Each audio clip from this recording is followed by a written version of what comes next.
you had for us, it's vanishing because we violence. Lord, the nation in distress, what's it gonna take? We need a rest. It's time that we repent and we confess. Cause Lord, I'm tired of the bloodshed, it rising in numbers. Amen. I'm tired see the youth choose the path of plunder. Amen. Can't walk the street in peace is a problem. Amen. Father, intervene, please save your children. For them gangs, them surrender your soul. You're not fully done, but you're fully in control. To change up your mindset and clean up your community. Thank God for the life that He gave we. So all you who doubting and losing faith, time to congregate and no time to separate. I'm calling all the prayer warriors in the country. Come for Trinidad, need we cause I say Trinidad need a blessing. Tobago need a blessing. Tobago need a blessing. Trinidad need a blessing. Tobago need a blessing. Tobago need a blessing. Amen. Deception is spreading, it's trending. Oh yeah. Greed and lies has surely shake we faith. Hearts gone cold, the wicked quoting well. Doubt in a place where hope should dwell. We all have to answer to you, so knees go bend. In the end, Lord, I'm praying for the leaders to lead with integrity. Amen. So my people could thrive and provide for the family. Amen. I really fed up on the racism, hate the division. Amen. We all have history here, don't matter your religion. Stop mislead your flock. Lord, open the eyes of the sheep that they mock. I pray in your strength and we in solidarity. Thank God for the life that He gave we. So all you who doubting and losing faith, time to congregate and no time to separate. I'm calling all the prayer warriors in the country. Come for Trinidad, need we cause I say Trinidad need a blessing. Tobago need a blessing. Tobago need a blessing. Amen. Trinidad need a blessing. Tobago need a blessing. Tobago need a blessing. Amen. As well as Member of Parliament for Arima, Senator Dr. Amory Brown, Leader of Opposition Business in the Senate, the Honorable Colm Imbu, Member of Parliament for Diego Martin North East, and the Honorable Keith Scotland SC, Member of Parliament for Port of Spain South. Members of the media, ladies and gentlemen, we thank you for joining us for another opposition press conference in defense of the people. As we know, there are quite a few elements happening around us, issues and matters that are showing that there's clearly an attack on the democracy of Trinidad and Tobago by this government. And there are many things affecting our everyday lives currently, and there are things that will affect our lives that are beginning to materialize. So to begin our press conference today, we welcome the Honorable Colm Imbu, Member of Parliament for Diego Martin North East, to address some of these matters.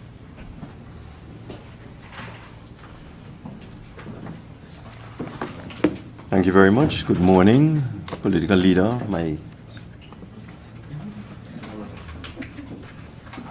Thank you very much, political leader and my colleagues. There are so many things to talk about in Trinidad and Tobago today that we could spend a very long time here. So I will just focus on three burning issues. The first issue I would like to focus on is the astonishing claim that the unemployment rate in Trinidad and Tobago has gone down. Now, when I look at what the Central Statistical Office is telling us, the numbers make absolutely no sense. By way of example, and this is under this new government, and I don't believe the numbers under this new government. Very unfortunate, but I simply don't believe them. and I will prove to you that the numbers are inaccurate. The CSO has reported that between April and September of 2025, 12,000 persons lost their jobs in Trinidad and Tobago. And these job losses are attributed to CPEP, URP, the National Reforestation Program, and workers from regional health authorities, HDC, water and sewage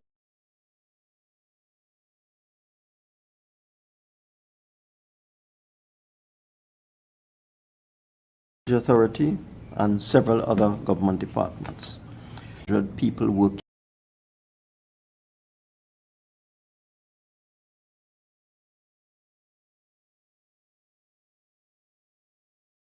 Seven working at any given time in URP, 4,500 people at any given time in the reforestation program. And if you want to add those three numbers I just gave you, that's 23,000. I have not included the people who were sent home from WASA, from HDC, from the RHAs, and from many other government departments. I have not included people who lost their jobs in the private sector, because there are many small businesses that have closed down in 2025 for many reasons, one of them being the dismissal of those 23,000 workers in those three programs. And they were all consumers, and they lost their purchasing power, and therefore they were unable to buy consumer items, buy food at retail outlets, pay their rent, pay their hired purchase obligations, and so on. So this had a domino effect on many small businesses in Trinidad and Tobago. So we've heard figures bandied about, but we know it's at least 30,000 people that lost their jobs. And as I said, if you just add those three programs alone, you get 23,000. So why on earth is the CSO trying to tell us that only 12,000 people lost their jobs? And when I look at the narrative coming out of the CSO, I see that they're being very creative. They are calculating the unemployment rate based on people looking for work. Now, I can assure you that every single one of those 23,000 people is looking for work, but they're not appearing in the data sets coming out from the CSO in terms of people looking for work. Apparently, only a couple thousand people were looking for work in the last half of 2025, when we know it's 25 to 30,000. So I would call on the government to deal with this, because we know it's not true. We know it's unbelievable. We know it's inaccurate, and they're just creating a false picture with statistics. And this is typical of this UNC, all of the incarnations of the UNC, the Pandey administration, the previous Bissessa administration, the same thing. Always cooking the books. So I will call upon them to do their work properly and give us truthful statistics in terms of the labor force and in terms of the number of people without jobs. There's a recent astonishing claim, so that is for the third quarter 2025. For the fourth quarter, miraculously 8,000 people were hired. I can't imagine where are these jobs. Businesses closing down everywhere, but 8,000 people were hired. Nonsense. And I'm seeing this attempt to cook the books throughout. I see it in the Ministry of Finance. I see in the review of the economy published in October of 2025 by the current Minister of Finance, laid in the Parliament by the UNC, that according to that document, the economy contracted in 2025 by minus 0.8%. And yet 2 months later, somehow the minus sign turned into a plus sign, and we're being told that the economy grew by plus 0.8% in 2025. Both numbers can't be right. And the unfortunate thing is this is the data they give to the international agencies. And it's unfortunate the international agencies are not doing the necessary due diligence to check these numbers, because they used to do that with us. They would look at my budget statements, my review of the midterm look at what we are publishing prior to meeting with them. And if there was an inconsistency, they would interrogate us. I don't know why they didn't interrogate the UNC when they cooked the books and went from minus 0.8 to plus 0.8 in a matter of months. So it's an overall attempt at deception of deceiving the public, but they're fooling no one, because the 30,000 people who are unemployed know that they lost their jobs.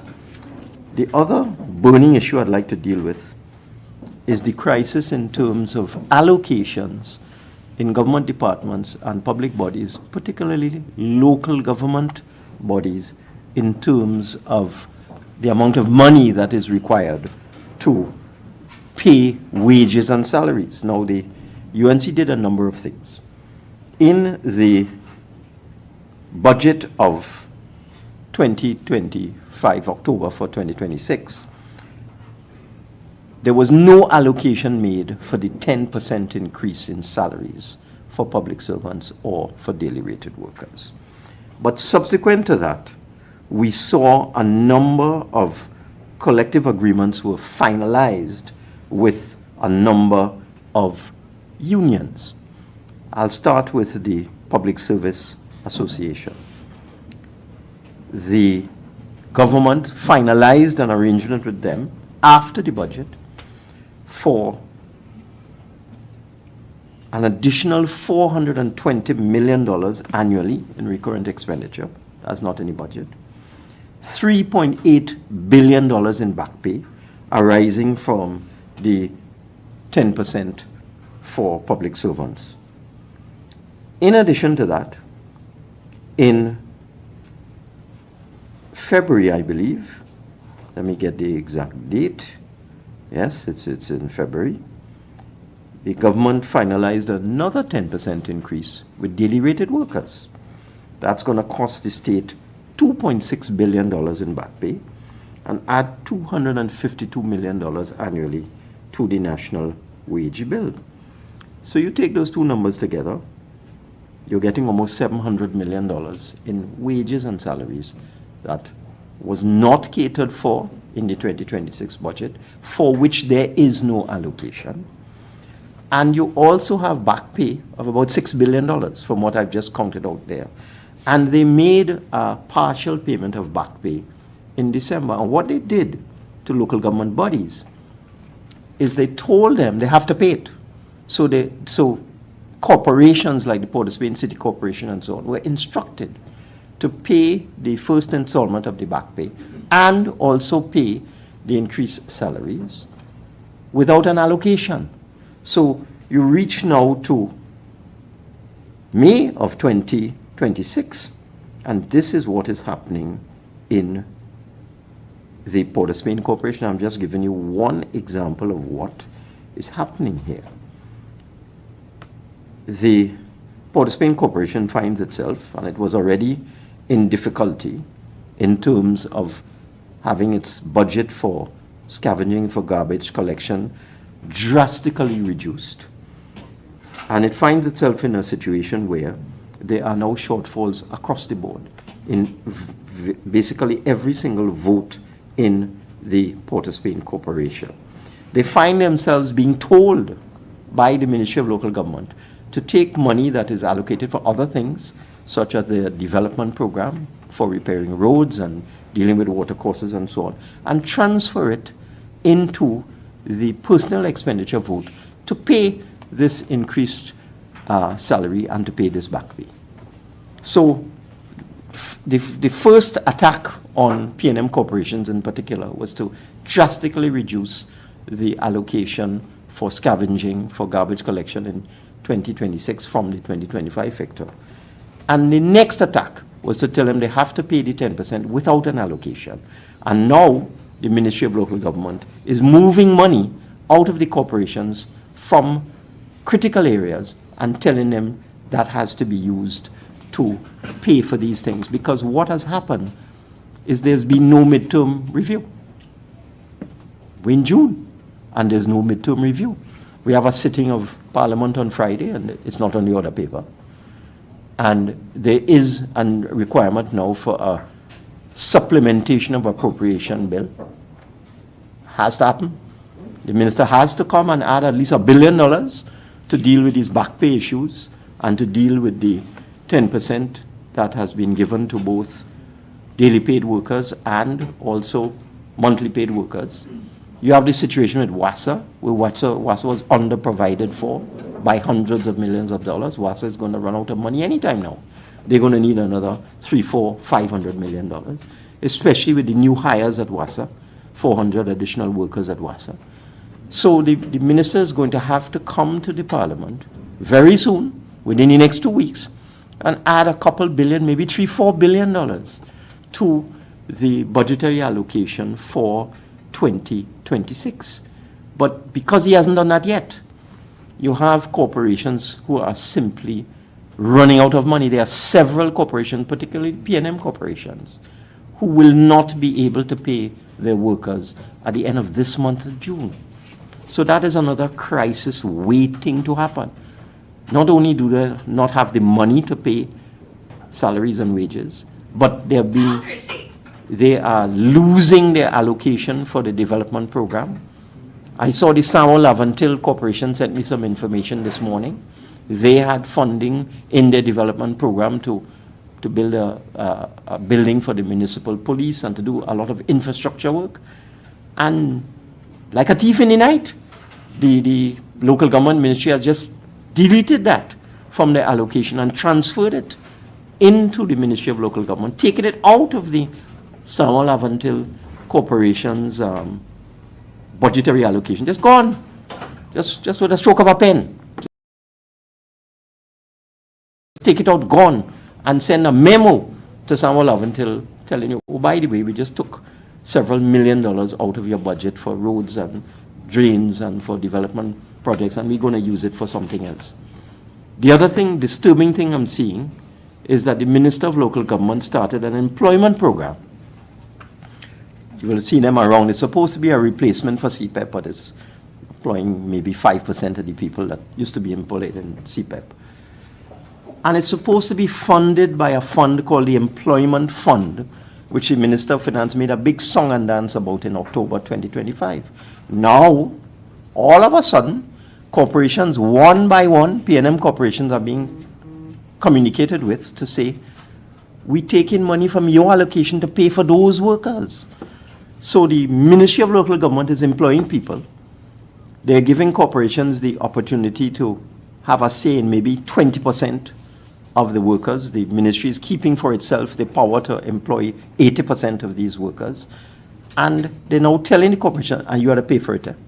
So these are workers not employed by the corporations, which now have to be paid for by the corporations. That's another crisis waiting to happen, because they're just taking money from everywhere, from every critical budgetary allocation in corporations, taking it out to deal with these issues that they have created: increase in salaries, employment of people by the Ministry of Local Government. So that is a second item, and that is a crisis waiting to happen. And the third one will be also what's going on with the maxi taxis. And let me tell you what happened with the meeting on Monday with the Minister of Transport. He told the maxi taxi operators categorically that he will not commit to any solutions in writing whatsoever. No timeline, no promises, nothing. He's not going to tell them anything. The issues that they are upset about is the transfer of maxi taxi rights to next of kin. This is not even to third parties. This is to a father wants to pass on a maxi taxi to his son and so on, because he's too old now to drive the maxi. The minister said he ain't dealing with that. The question of dealing with Citygate, I was the Minister of Works that established Citygate in 1995. Obviously, 30 years later, Citygate needs some kind of upgrade. But apparently, there is no allocation to deal with Citygate or the hub in Arima. The question of the speed limit. There are arguments for and against. The argument for having a lower speed limit for maxi taxis is based on the fact that maxi taxis carry a significant number of passengers, and there are safety considerations in terms of the distance you need for coming to a stop and the general safety of a public service vehicle with a number of passengers. And that is why the speed limit for maxi taxis has always been lower than for private cars. But the speed limit for private cars was increased to 100 kilometers an hour for the highways. So if you could take the speed limit on the highways from 80 kilometers to 100 kilometers, why can't send up the maxi taxi speed from 65 kilometers an hour to maybe 70 or 75 kilometers an hour? Think about it. Those of you who, like me, still think in miles, 65 kilometers an hour is only 40 miles an hour. So you could imagine a maxi taxi is going down the highway, but it has to stay at 40 miles an hour. But the private cars going all around them could go at 100 kilometers an hour, which is 62 miles an hour. Obviously, there's going to be an issue. Obviously.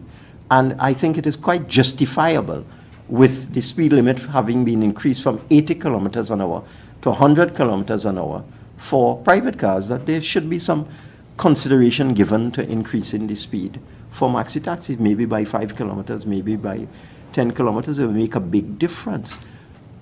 But the minister said no. Not dealing with that. The question of school concessionaires, because there are taxis that provide transportation for school children. They haven't been paid for months. The amount owed now is $7 million owed to the maxi taxis that provide transportation for school children. And these are small businessmen. What do you expect them to do if you're not paying them? And I see in The Guardian today, I'm assuming it's accurate, that, where's The Guardian? I'm assuming it's accurate. Ministers pass the buck on responsibility for maxi taxi hubs. Typical in Trinidad and Tobago. You know, I filed a question in the Parliament with respect to a development project in my constituency to upgrade the Maraval Recreation Ground. Contract awarded by the Land Settlement Agency before the general election. As soon as the UNC came in, they stopped the project. So I filed a question and say, what's going on with this project? They say, oh, land settlement is now under a different minister. And you're supposed to know that, so we're not answering the question. So they love to do this kind of thing. So between Jolene John and Eli Zako, none of them taking responsibility for the condition of the maxi taxi hubs in the country. Typical UNC.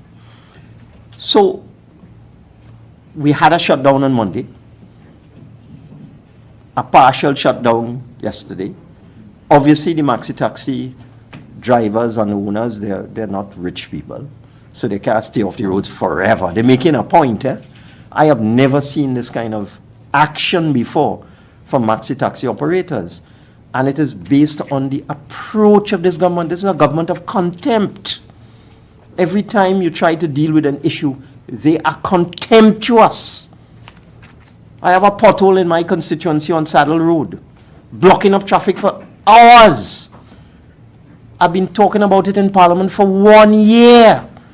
I've raised matters on the adjournment 3 times, to the point now the speaker tell me you raised that enough, I wouldn't approve it anymore.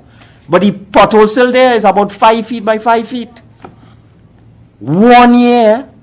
And when you talk to them in Parliament, they're laughing, they're kicking, they're carrying on. The Minister of Public Utilities is just dancing around, will not answer the question. It's a government of contempt. So when I spoke to the maxi taxi drivers, I asked them, what's the real problem? Is the man attitude. It's a whole year they're talking to this new Minister of Transport. And he just dancing and he dodging and he refusing and he saying, not me. For example, the issue of PH maxis. He said, that's not me, that's police.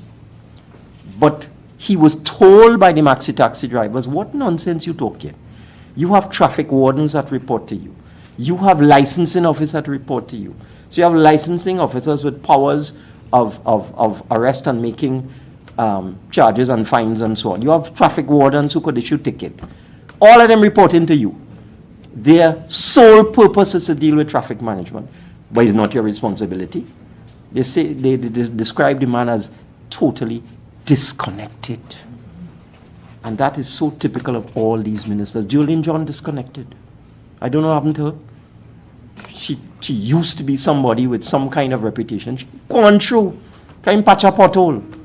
Part of that just running around, leaks everywhere, people starving for water everywhere.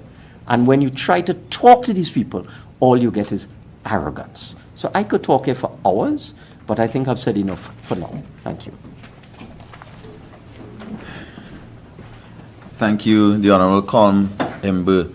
And it leads the question to the Minister of Transport if he has ever taken a bus route maxi in his life. Is that part of the reason why he's so disconnected from the realities of the maxi taxi drivers and the citizens that use the maxi taxis every day? Again, we are seeing threats to our democracy from this current administration, even distancing ourselves from our regional alliances. Now, to touch on some of this, we now welcome Senator Dr. Amory Brown to speak on these matters.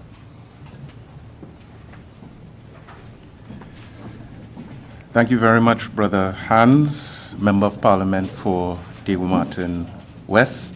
I recognize the leader of the opposition and the political leader of the People's National Movement, our leader Penelope Beckles-Robinson, and two parliamentary colleagues, Member of Parliament Colm Imbu and Member of Parliament Keith Scotland.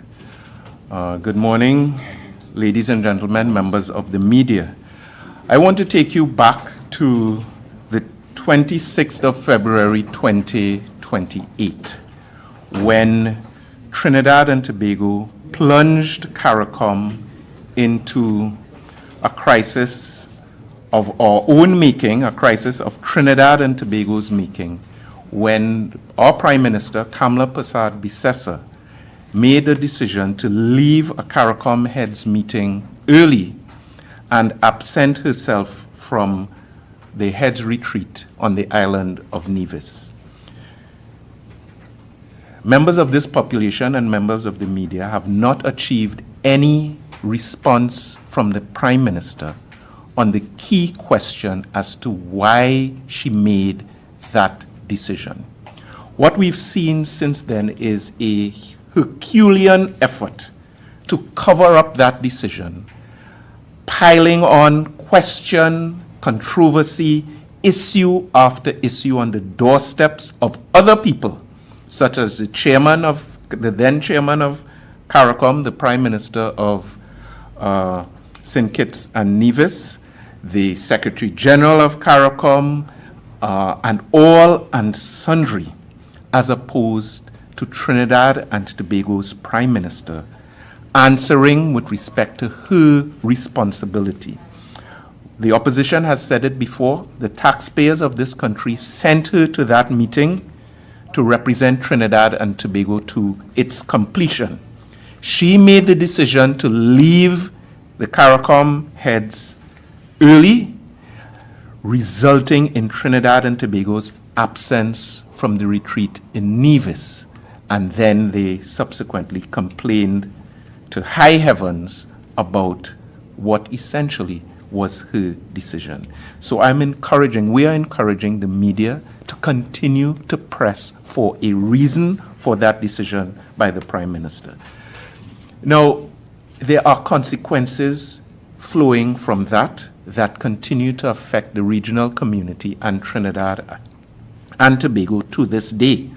What I can tell you without fear of contradiction is since then, Trinidad and Tobago has not been represented at any CARICOM meeting, whether at the heads of government level, and there have been several, including those requested by Trinidad and Tobago. We also have not been represented at the ministerial level at any of CARICOM's organs since February 26th.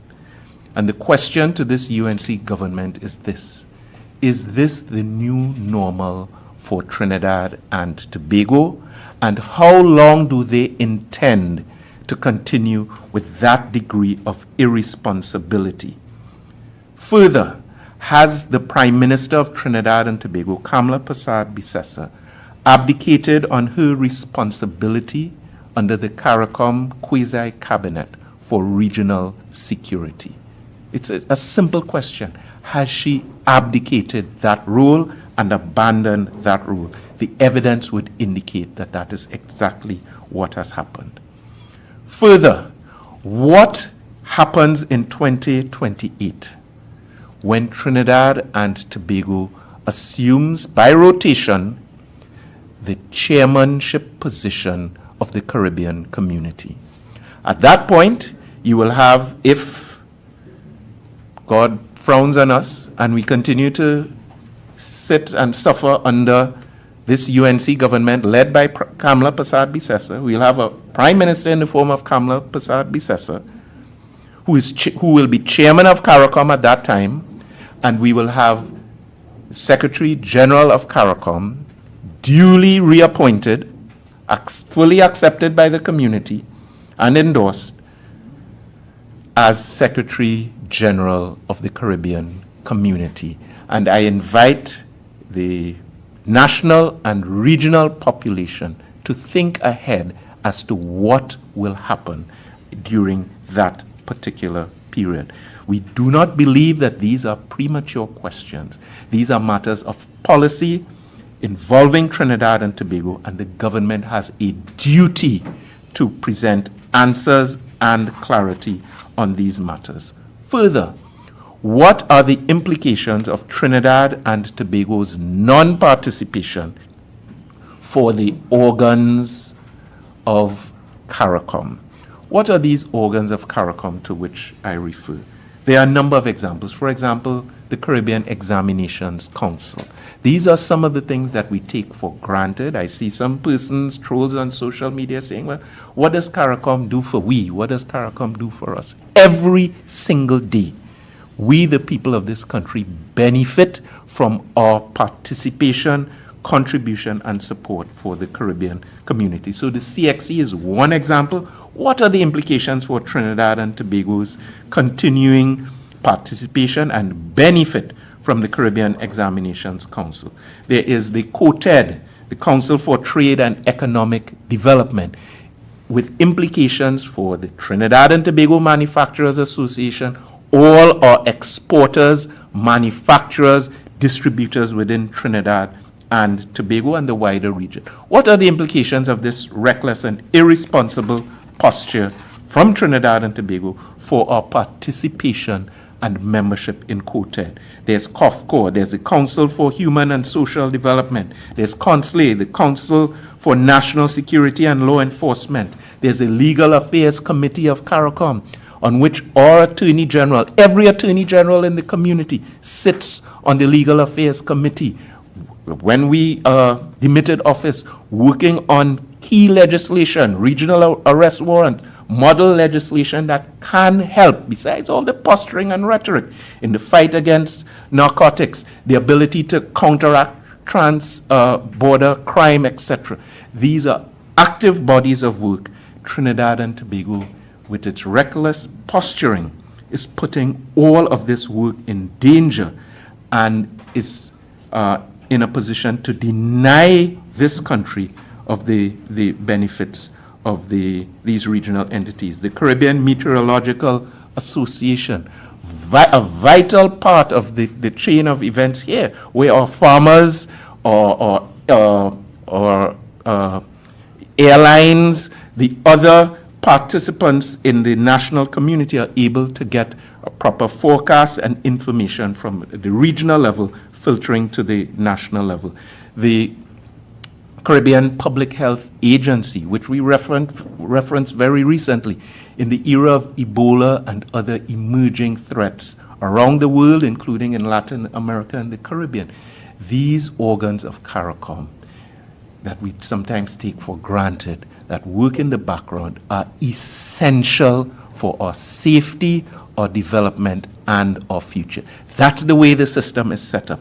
Trinidad and Tobago, I don't know if you can call it a plan. If it's a plan, it's written on the back of a copybook by a child. Very reckless and irresponsible posturing is putting our citizens, our institutions, our organizations, ordinary workers and people of this country in danger of either missing out or having our health, safety, and development impeded by this very irresponsible position. Again, all stemming from what seems to be a very trite, a very petty, and very irresponsible decision by the current Prime Minister, which she has yet to face the people of this country and explain. Everything else that you've heard on this issue from Minister Sobers, the Prime Minister, and all the other little talking heads is smoke and mirrors. It boils down to that question that I presented right at the beginning. I also want to touch on something that's taking place today, a very important development occurring at the United Nations General Assembly, where there is voting underway right now. In fact, it's gotten to the point of tallies. And we anticipate, as we said before, Trinidad and Tobago is uncontested for a non-permanent seat at the United Nations Security Council. So that part was not in controversy. But we've been warning this government that for the last year, its positions, its statements, its declarations touching on issues of international law, global peace and security will have implications for our tenure. It's a 2-year tenure from the 1st of January 2027 to the 31st of December 2028. So I anticipate there will be lots of glorification and claims of credit, and I see already one MP on the UNC side is saying it was the Prime Minister's atrocious and reckless speech at the United Nations that has somehow resulted in Trinidad and Tobago gaining the seat. That is absolute rubbish. The die was cast for this years ago. The People's National Movement administration did its part. We achieved cabinet approval of this candidature, formal approval of the cabinet. We achieved the drafting and preparation of our campaign strategy and all the other elements that are essential. We achieved CARICOM endorsement, which is a fundamental pillar of the success of a Security Council non-permanent seat, without which we'd be having a very different conversation. And I want you to think, based on what I've just said and what you already know, without those efforts and application of the former PNM administration, we could be having a very different scenario today. So that cabinet, that CARICOM endorsement was achieved in advance of all of these reckless attacks on CARICOM that the UNC has been perpetrating. So when you talk about the sequence of events, I would invite members of the population to look at this with honesty and transparency and not fall for the usual UNC smoke and mirrors game. But it's achieving a non-permanent seat on the Security Council is not an end in itself. It is to be a means to an end. It is recognized. This will be Trinidad and Tobago's second opportunity to serve at that level. I remind the national community that in 2023, we achieved a historic first, where for the first time, we sat as President of the General Assembly in the form of Ambassador Dennis Francis. That was a first. And Trinidad and Tobago conducted itself with distinction during that period. The first time we served on a non-permanent seat on the Security Council was during the period January 1st, 1985 to December 31st, 1986. This will be the second opportunity. The difference between then and now is the world is a lot more complicated today. The geopolitical realities are extremely sensitive, and the government of Trinidad and Tobago has already demonstrated their total incompetence and inability to manage such responsibilities with respect to our foreign policy. I'll give you two quick examples that should concern and worry all of us. One is Trinidad and Tobago's very recent decision to flee the General Assembly Hall and not be present to participate in a key vote on climate change, a vote at the General Assembly on an ICJ advisory opinion on climate change, which really seeks to hold larger countries to account for their disproportionate contribution to the climate impact on the global community, including small island developing states. We didn't vote yes, we didn't vote no, we didn't vote to abstain, which is a vote at the General Assembly as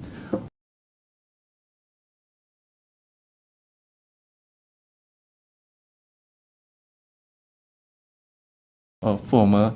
After that absence in Nevis, when hostilities broke out in Iran, a very bizarre series of events occurred in Port-of-Spain, where for the first time, the foreign ministry of this country found itself putting out a public bulletin endorsing and supporting the outbreak of military conflict in the Middle East. Those are flashpoints, checkpoints that others in the diplomatic community are noting, just to say that Trinidad and Tobago's tenure will be followed extremely closely in this region, around the world, and right here by this opposition of Trinidad and Tobago, and we will continue to hold the government to account.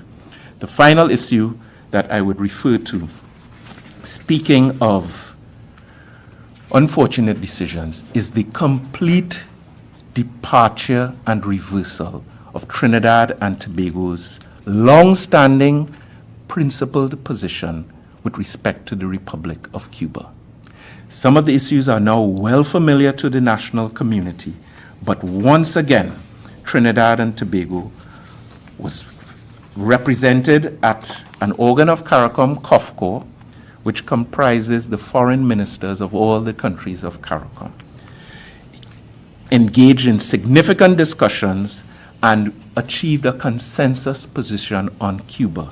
A very important statement representing CARICOM, which expressed profound concern. This occurred on the 27th of May, it's a few days ago, expressed profound concern on the ongoing crisis affecting Cuba, and in a very measured statement outlined that the trade and economic embargo has been in place for over 6 decades, outlined the sovereign right of all nations, including Cuba, to import and receive fuel, and other very clear principled positions were carried in this statement. References to international law, references to the fact that Cuba poses no military threat to any nation, references to human rights, the impact of unilateral coercive measures, and the fundamental norms governing relations between sovereign states. For some reason yet to be explained by Minister Sobers or any one of his colleagues in the cabinet, Trinidad and Tobago saw fit to disassociate itself for the first time in our history from such a CARICOM statement. It begs the question, what really is our national policy on Cuba? All the while, Cuba has an ambassador here in Trinidad and Tobago, attending events, shaking hands, and, being in the same environment as the minister, while we are conducting the most bizarre policy with respect to the suffering occurring on that island. You had Minister Sobers making a declaration via the media. In terms of any embargo, this is in an Akash Samaru article in the Trinidad Guardian, where he says, the title is, TNT sending aid to Cuba but not backing embargo removal. Minister Sobers, in terms of any embargo and blockade, that's a bilateral situation between Cuba and the US. Nothing, my friends, could be further from the truth, and the reality of the current circumstances sanctions and embargo on Cuba affects our financial institutions, or manufacturers, or distributors. Every single entity that engages in regional trade is affected by these circumstances. So this is not just a simplification, but a position of cowardice by Minister Sobers. The call again is for Trinidad and Tobago to refresh its position, to reattach itself, if that's possible for this government, to a principle of regional solidarity, and to identify at minimum with the human suffering of the people of Cuba. We also note that Trinidad and Tobago did not participate in CARICOM's effort to provide relief supplies, humanitarian supplies, to the Cuban people. At that stage, Minister Sobers said that we will be doing our own thing, utilizing unnamed organizations to provide relief items that the Cuban people will need. We have received no update. The information coming to us is that no humanitarian supplies have been delivered by the government of Trinidad and Tobago. Yet another example of inconsistency and smoke and mirrors. While people are suffering, children are dying, fuel is absent, and power has been in very short supply to our brothers and sisters in Cuba. This is an issue that should not draw us into any confrontation or conflict with any of our large partners.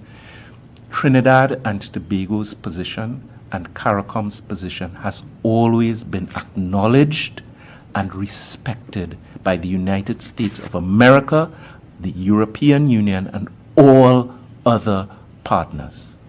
They've always said we acknowledge and we respect CARICOM's position on the issue of Cuba.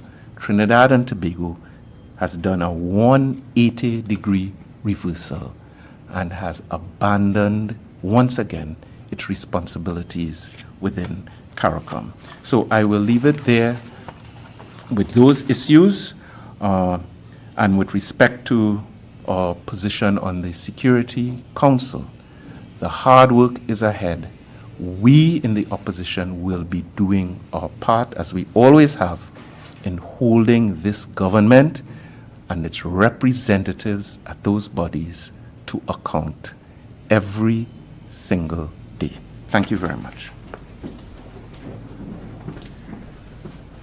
Thank you very much, Dr. Brown. Ask yourself if this government that represents you is worthy of representing you, the citizens of Trinidad and Tobago, as they continue to make a mess of our interactions regionally and even internationally.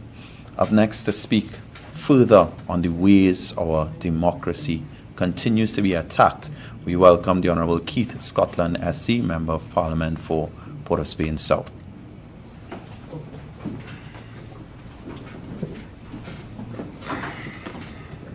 Thank you very much. Good morning, Honourable Leader of the Opposition, Penelope Beckles-Robinson, Senator Amy Brown, Honourable Colin Imbert. The mandate that we have is that at every meeting or every press conference that we have, we must speak with purpose. And the purpose of my contribution today deals with crime,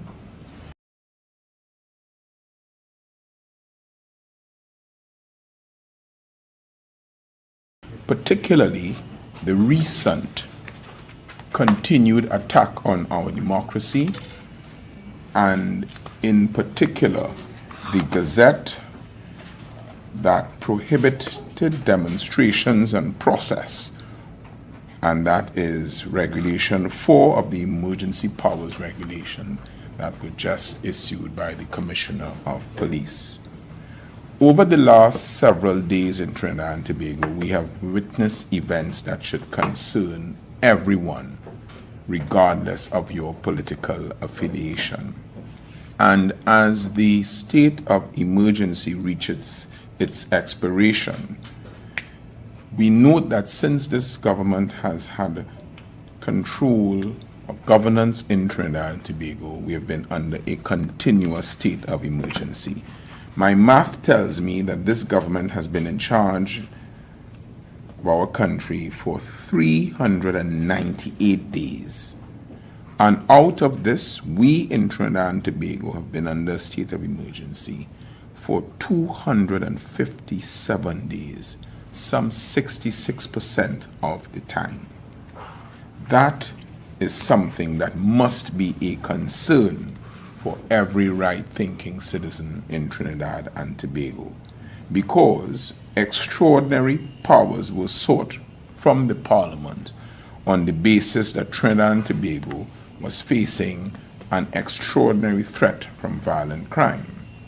And the government then asked this nation and asked us in Parliament to accept restrictions upon your ordinary freedoms. We were told that murder, gang violence, attack on ministers, attack on judges, they explained and they warranted these exceptional measures.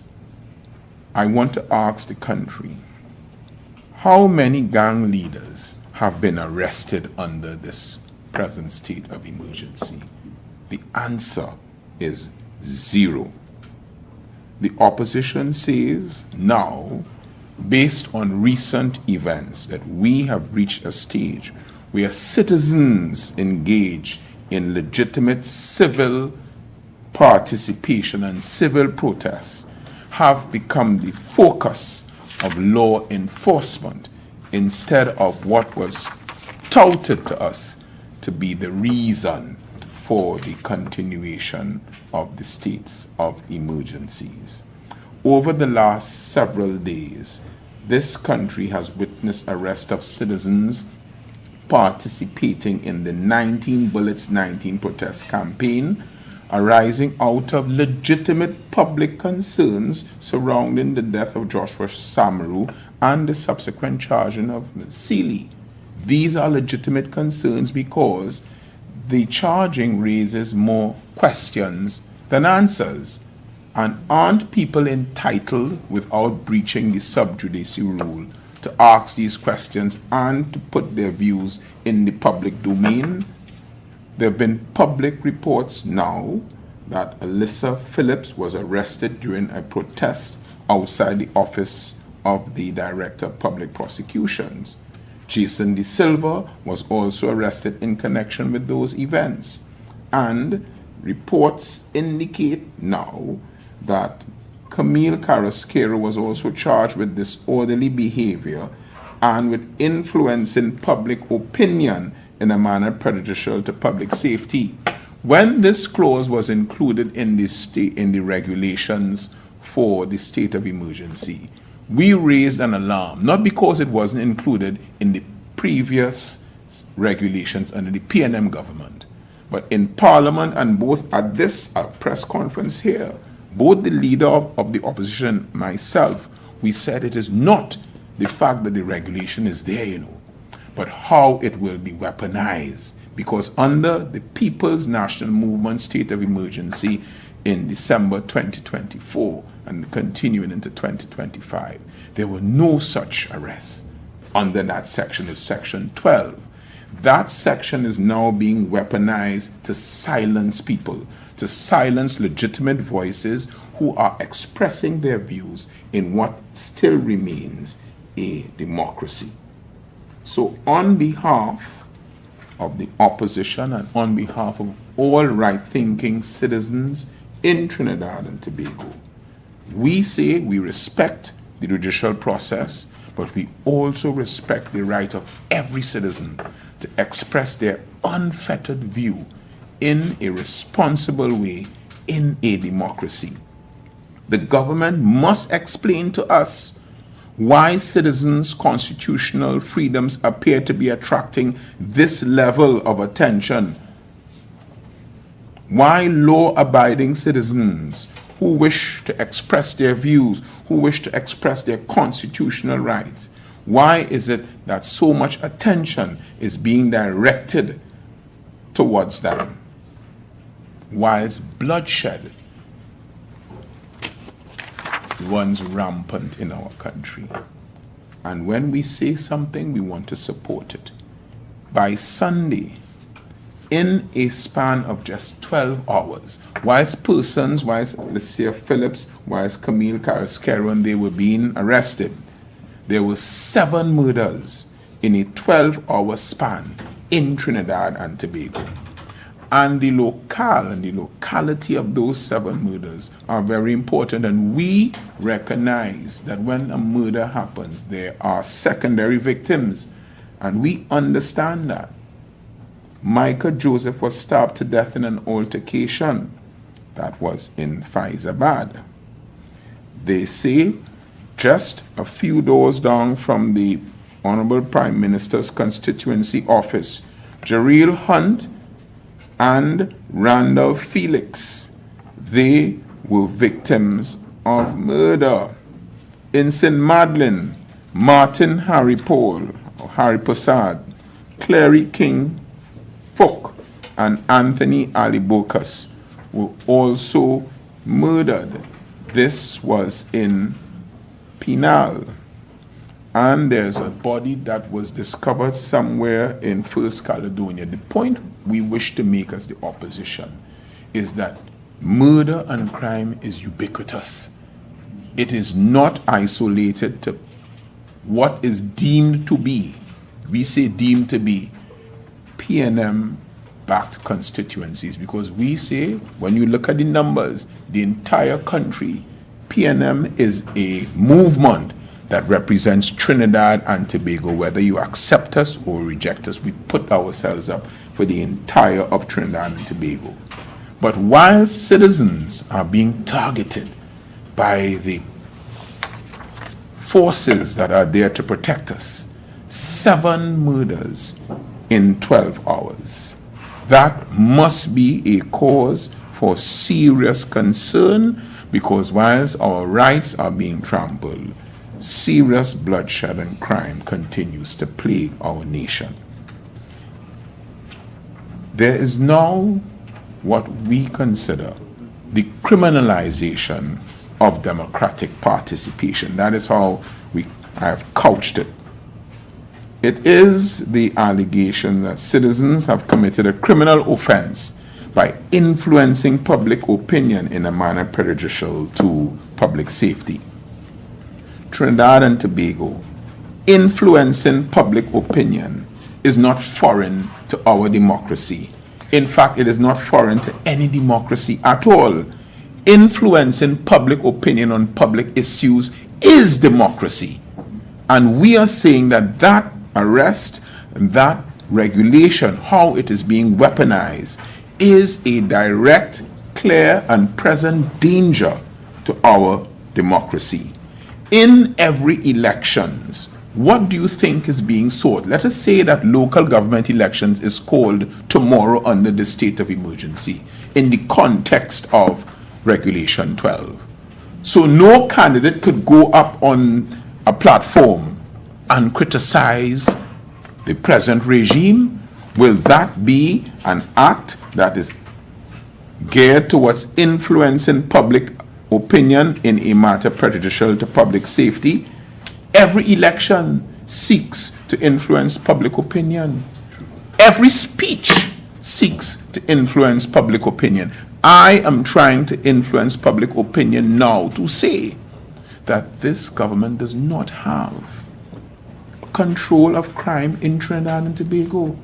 And there is a great incompetence on the part of this government as it relates to dealing with crime and criminality in Trinidad and Tobago, in the fact that there is no plan. Is the plan Zozos or continuous states of emergency? Every parliamentary debate that we participate on seeks to influence public opinion one way or the other. Every speech delivered by the Honorable Prime Minister, be it on Instagram or whatever the Twitter, TikTok, seeks to influence public opinion. Every statement issued by a minister seeks to influence public opinion. Every contribution we make in Parliament seeks to influence public opinion. So what is the mischief here? The mischief here is that when this clause is weaponized in such a manner, it is to numb and it is to make people shy from expressing their views. The right to persuade one's fellow citizens, the right to advocate a position, the right to criticize government action, and the right to seek public support for a cause are not incidental freedoms. They are freedoms that have been fought for. And as I remember that right, and as I thought about it, I thought about Uriah Buzz Butler. And I wondered how he would have survived now, seeing the incarnation of the party that he helped to form. How he would have taken what is going on now in Trinidad and Tobago with unions that have history of protests, history of rebellion against colonial rule. How will that now mesh with what is happening in Trinidad and Tobago?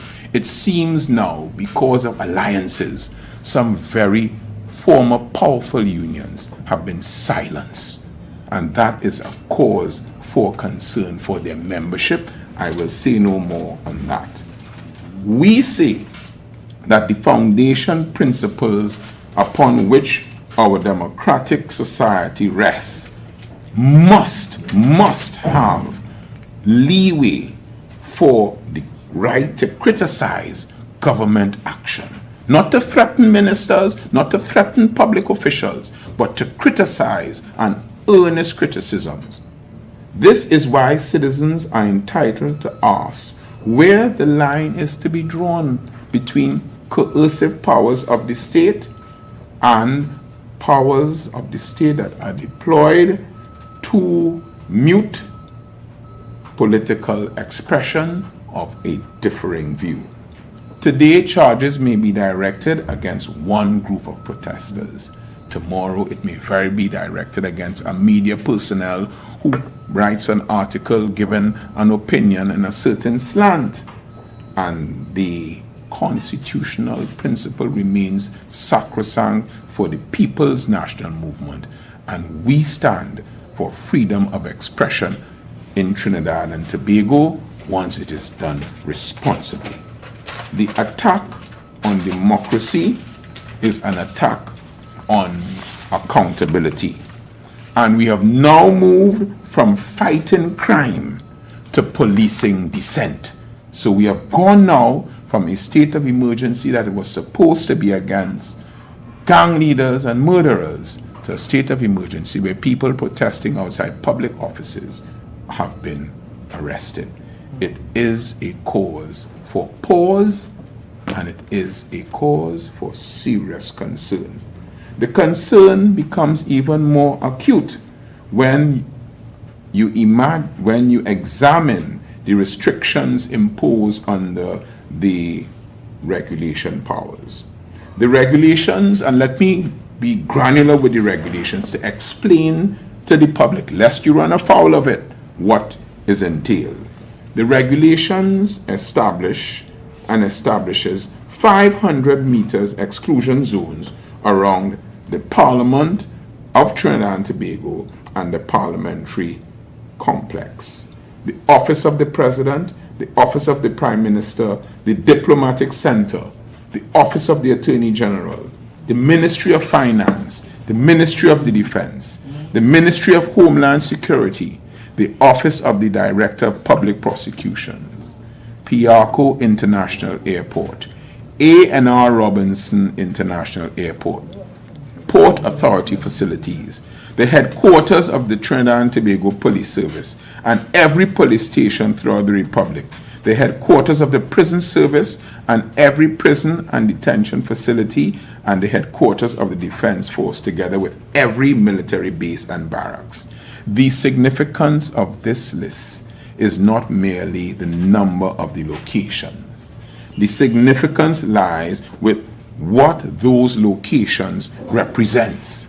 We and the people who have been arrested, were not protesting outside private individual homes. They were not protesting outside schools or outside hospitals. They were protesting outside institutions of public authority, Parliament, the office of the Prime Minister. Trinidad and Tobago, I want to take your memory back to when Parliament opened in September for this last term. Wasn't there a vast protest by this government supporters outside of the Parliament? A vast protest. They came out in their numbers. What has changed from September 2025 to now June 2026? And why is the media so silent on this? Is it just me who remembered it? There's always, let me not say that, but I can tell you that the People's National Movement would not have been allowed to get away with that.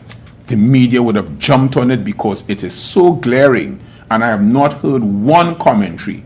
When we could not go to Parliament in peace, they were protesting, and you know what we did as members of the opposition?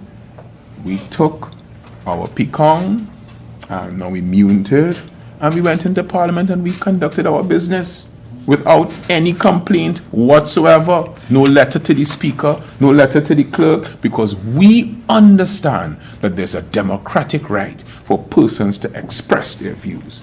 But I want to go a little jurisprudentially about what protest means in Trinidad and Tobago and the rights of the citizens, and what these regulations and recent events mean in Trinidad and Tobago.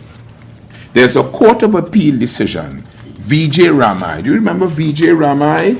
He stood on the pavement in Woodford Square, a public square in our capital city, to voice his opinion on the negative effects of the COVID-19 restrictions that were imposed. It was a one-man protest. And he had a placard. If I recall, the placard was "Safe Zone Discriminate and Oppressive." Discriminates and oppressive. Fix it now. The Court of Appeal gave a ruling in January about this protest and about the rights, because he was arrested and charged. And this is what the Court of Appeal had to say. This is our highest court in the land in Trinidad and Tobago, save and except the Privy Council. It says, and this is the ruling of the court: freedom to publicly express one's opinion, needs, desires, goals, recognized in our Constitution as a fundamental human right of thought and expression, is not a gift, but a cherished, recognized birthright.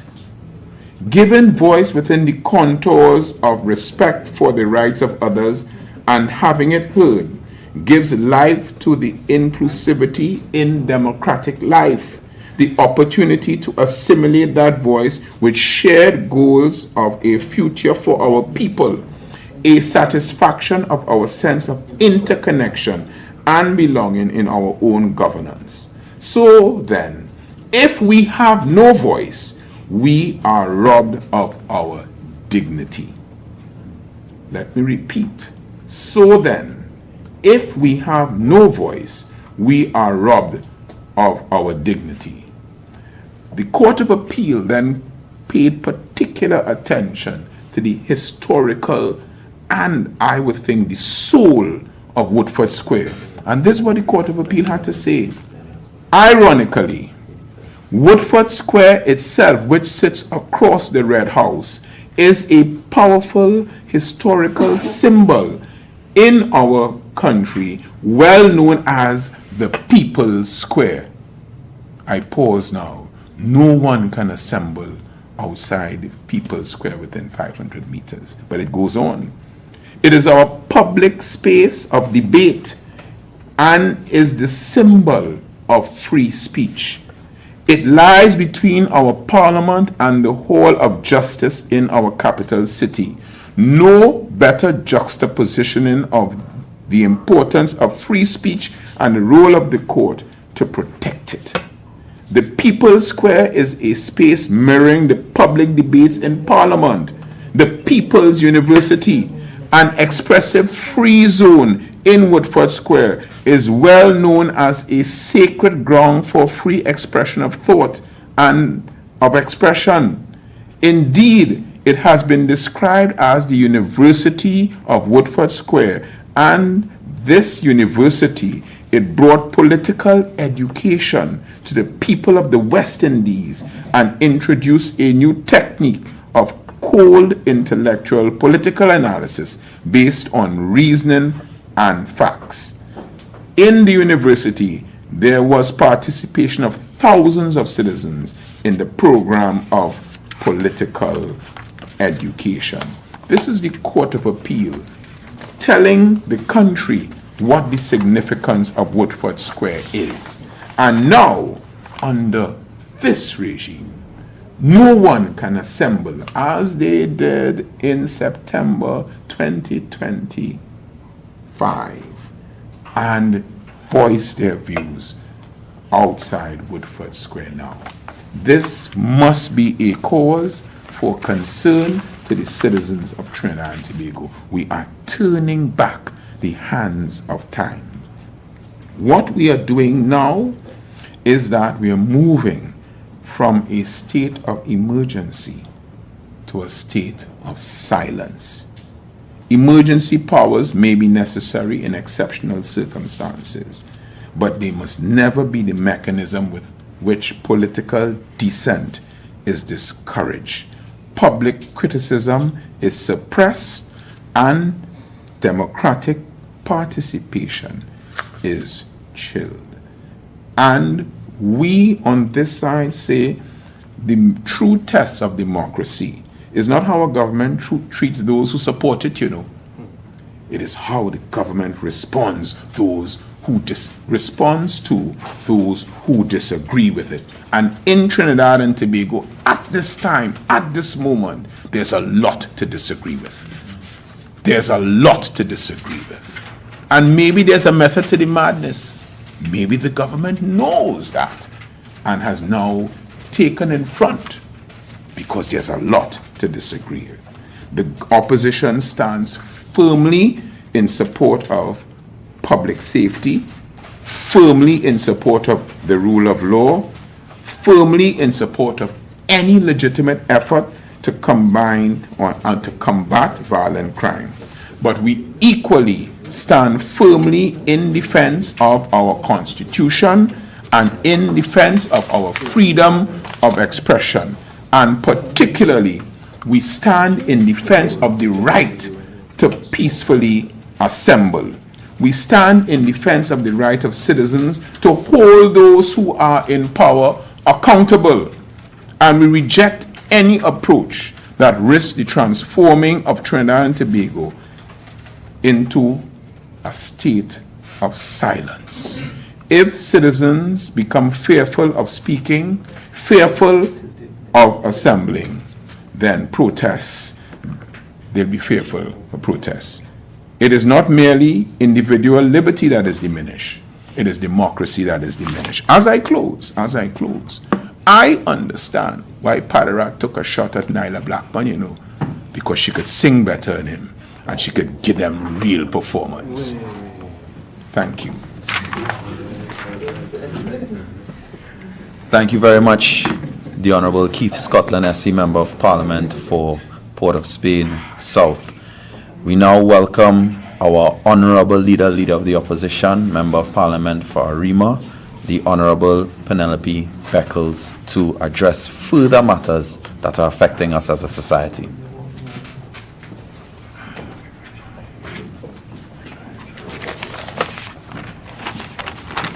Thank you very much.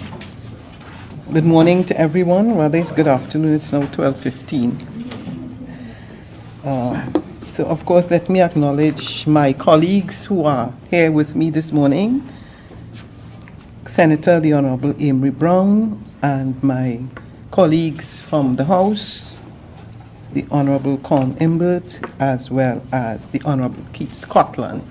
And just to indicate, I have just a couple matters that I would like to address. But let me start by making reference to the vigil that is carded for this afternoon. I'm doing that because of, while sitting there, several persons have been expressing concerns about whether or not this event will be taking place, because the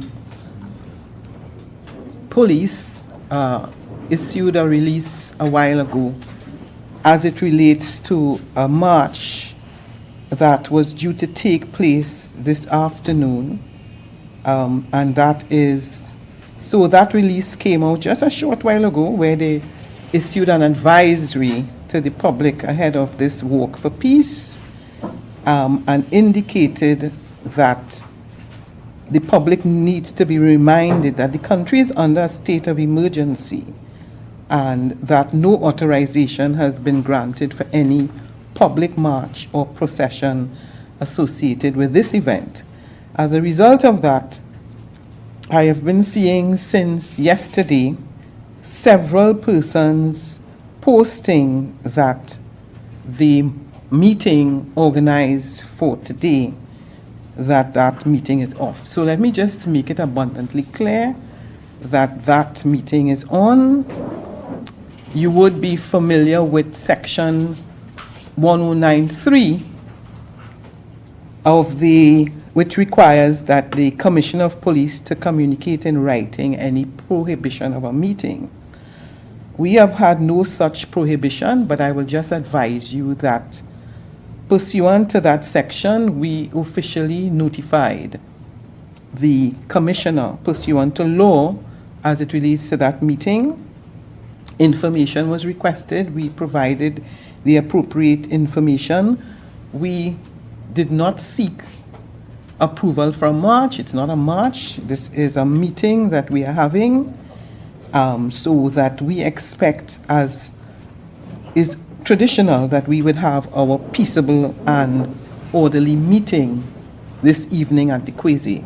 You are aware that last week we had a meeting in the constituency of the Honorable Marvin Gonzalez, a very successful meeting.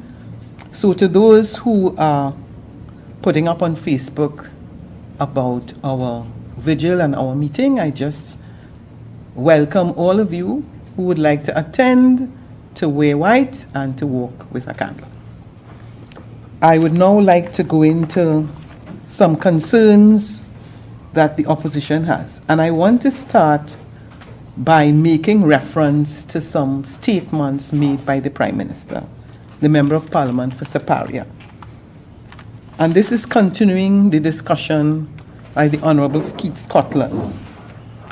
And I want to ensure that I do not misquote, and therefore I'm going to ask you to allow me to read from the Express.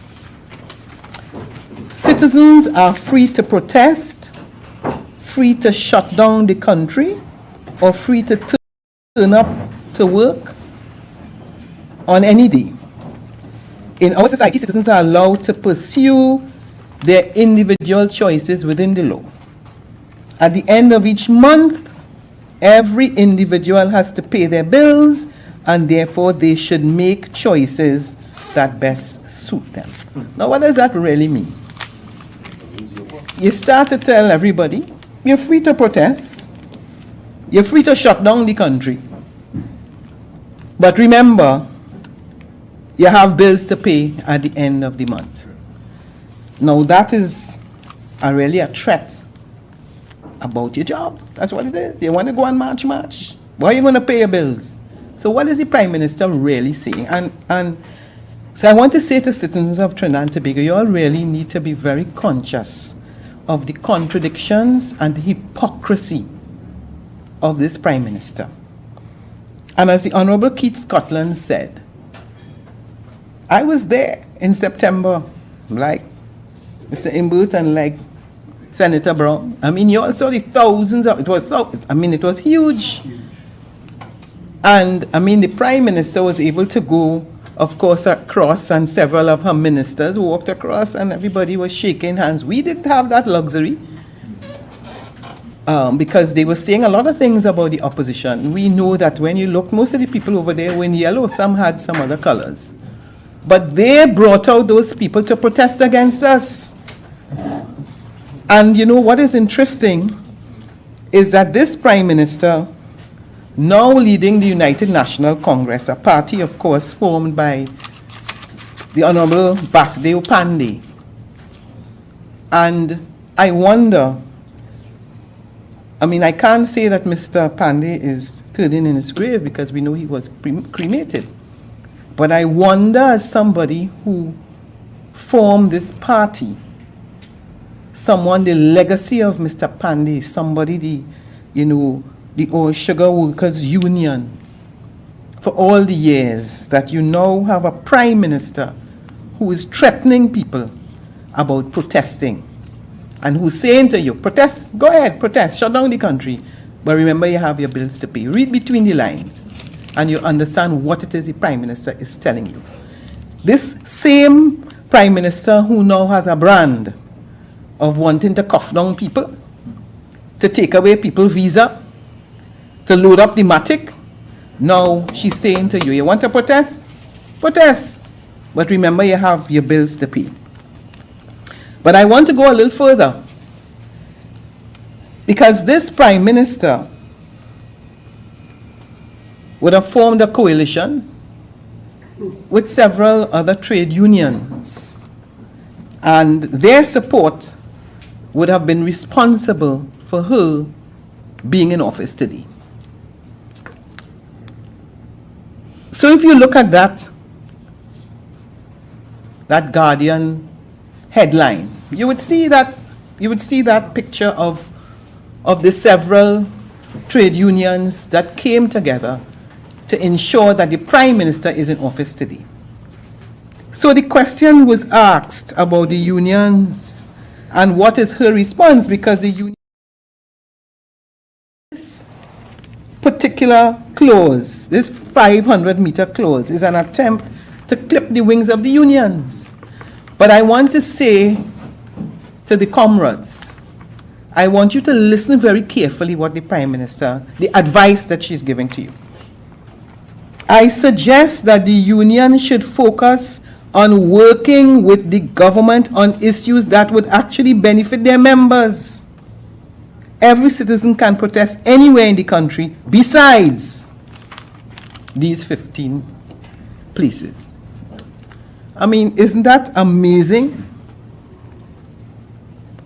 For those of us who have been accustomed to the history of the trade union movement, the struggles, and recognize that Trinidad and Tobago, you can't separate Trinidad and Tobago and the trade union movement.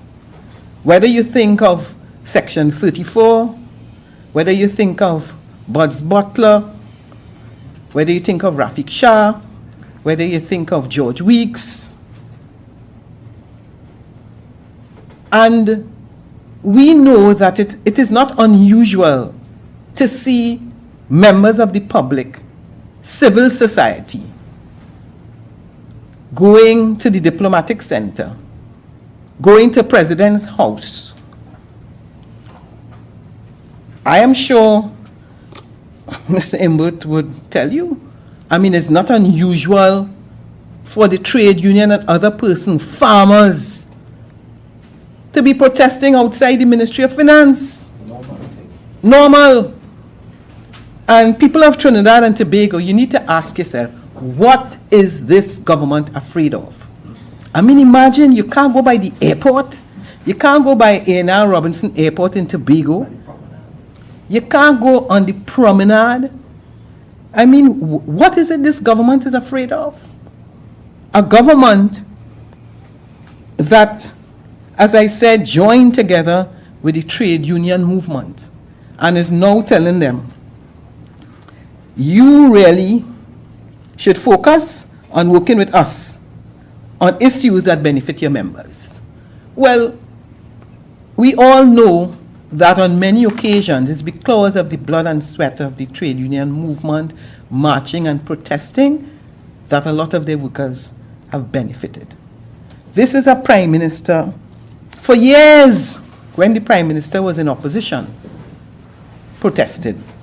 But all of a sudden, in government, she has a difficulty with with people protesting and telling you want to protest, protest, but don't protest in the areas where I tell you that you can't protest. And so what is it? This is now government through fear. This is government through a prolonged state of emergency. And of course, a gradual development of a police state. But I want to remind you that whenever we speak about the Prime Minister, we need to go back to what the Prime Minister said to you, the people of Trinidad and Tobago. And I need to remind you. And in her swearing in, our highest priority, and I'm quoting, our highest priority will be not just to communicate with you, but to commune with you. I will never be detached from your feelings and aspirations. I will never do one thing while the country cries out for their needs. I will always be listening. I will be following you. You will be my priority. You will always know that you have leaders who cares and understands your problems. That is what the Prime Minister told the people of Trinidad and Tobago. And then the Prime Minister talked about patriotism, because the Prime Minister believes that she's the only person that is patriotic. And the people who want to protest, and the people who want to march, and the people who have a concern with Joshua Samaru and Kaya Seeley, those people are not patriotic. This is her definition of patriotism. Patriotism is ensuring everybody wins. For me, patriotism means speaking up, having a voice. It means not staying silent to eat a food while the poor and working classes are being abused or taken advantage of. That is what her definition of patriotism is. But what happens now? You look on the front page, Kamala rejects union's call to scrap SOE restrictions, preventing demonstration outside state institutions. And I only hope that the people of Trinidad and Tobago continue to pay very close attention to what is going on as it relates to this government. The Honorable Keith Scotland told you about Woodford Square. But the last time that protests were denied around the Red House was since, I think, in the 19th century, the water riots.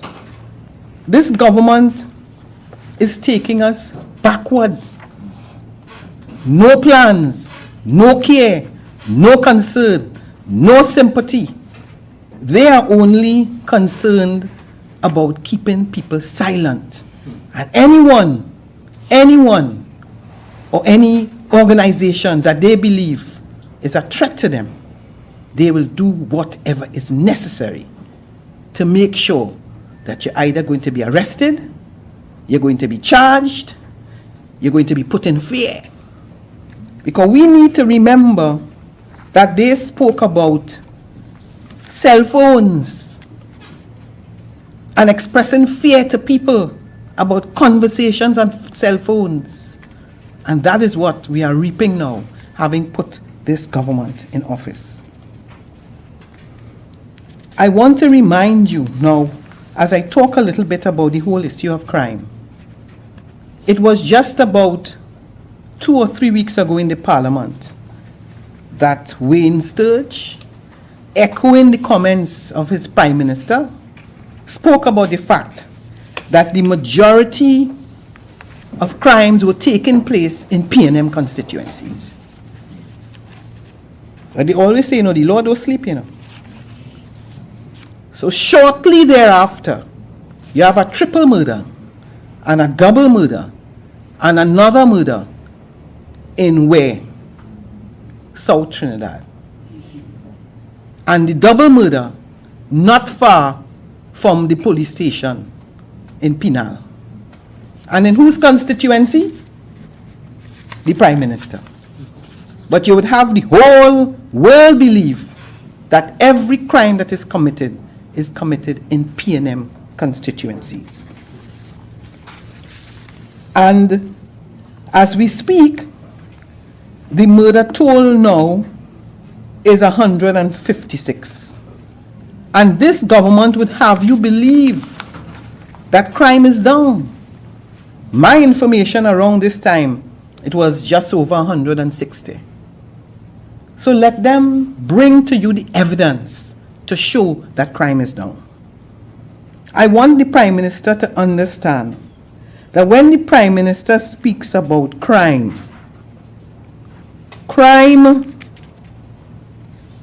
there is no race in crime, there is no politics in crime.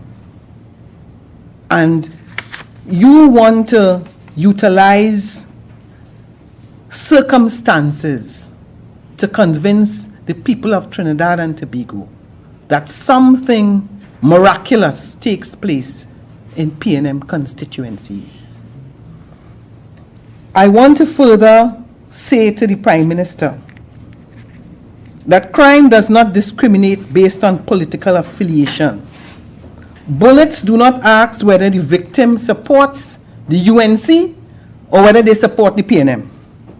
And criminals do not check constituency boundaries in determining where crime is committed.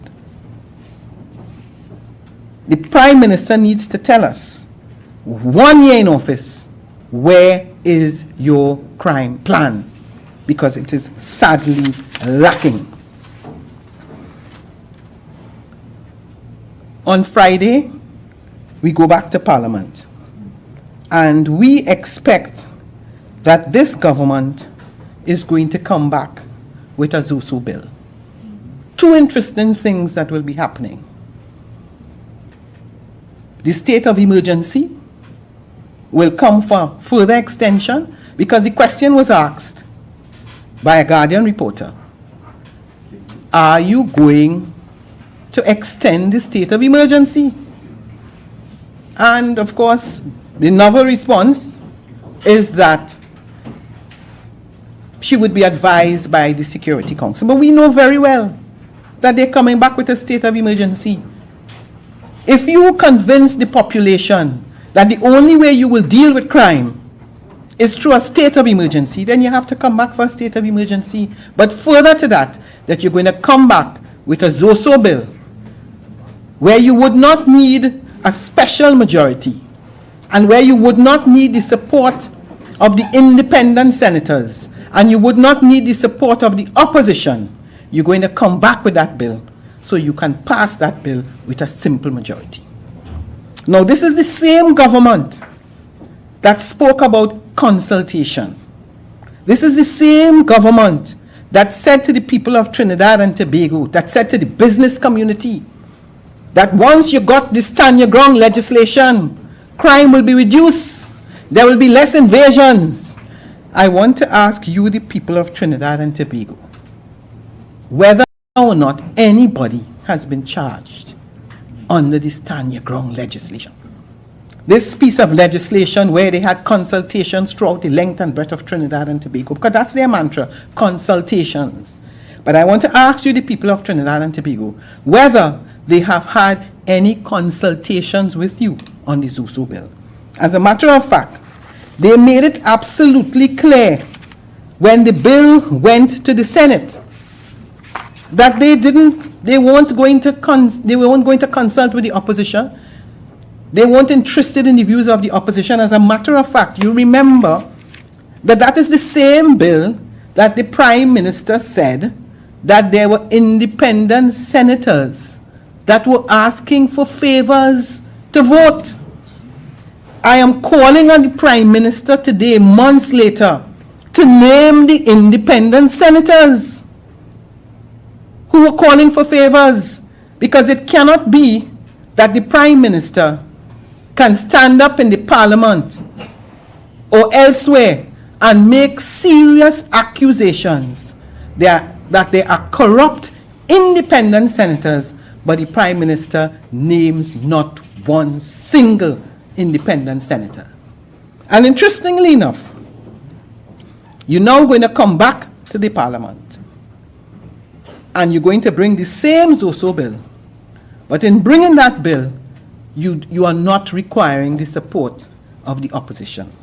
Now, I have said time and time again that we are willing to work with the government, but it's very clear that the government is not willing to work with the opposition. Because if they were willing to do that, they would at least consider the recommendations and the amendments that were made by the opposition. But before a debate, before a contribution of anyone, independent to opposition, the government gets up and says, we will not consider any amendments. So the people of Trinidad and Tobago must know that this government, if they have their way, will keep us under a perpetual state of emergency.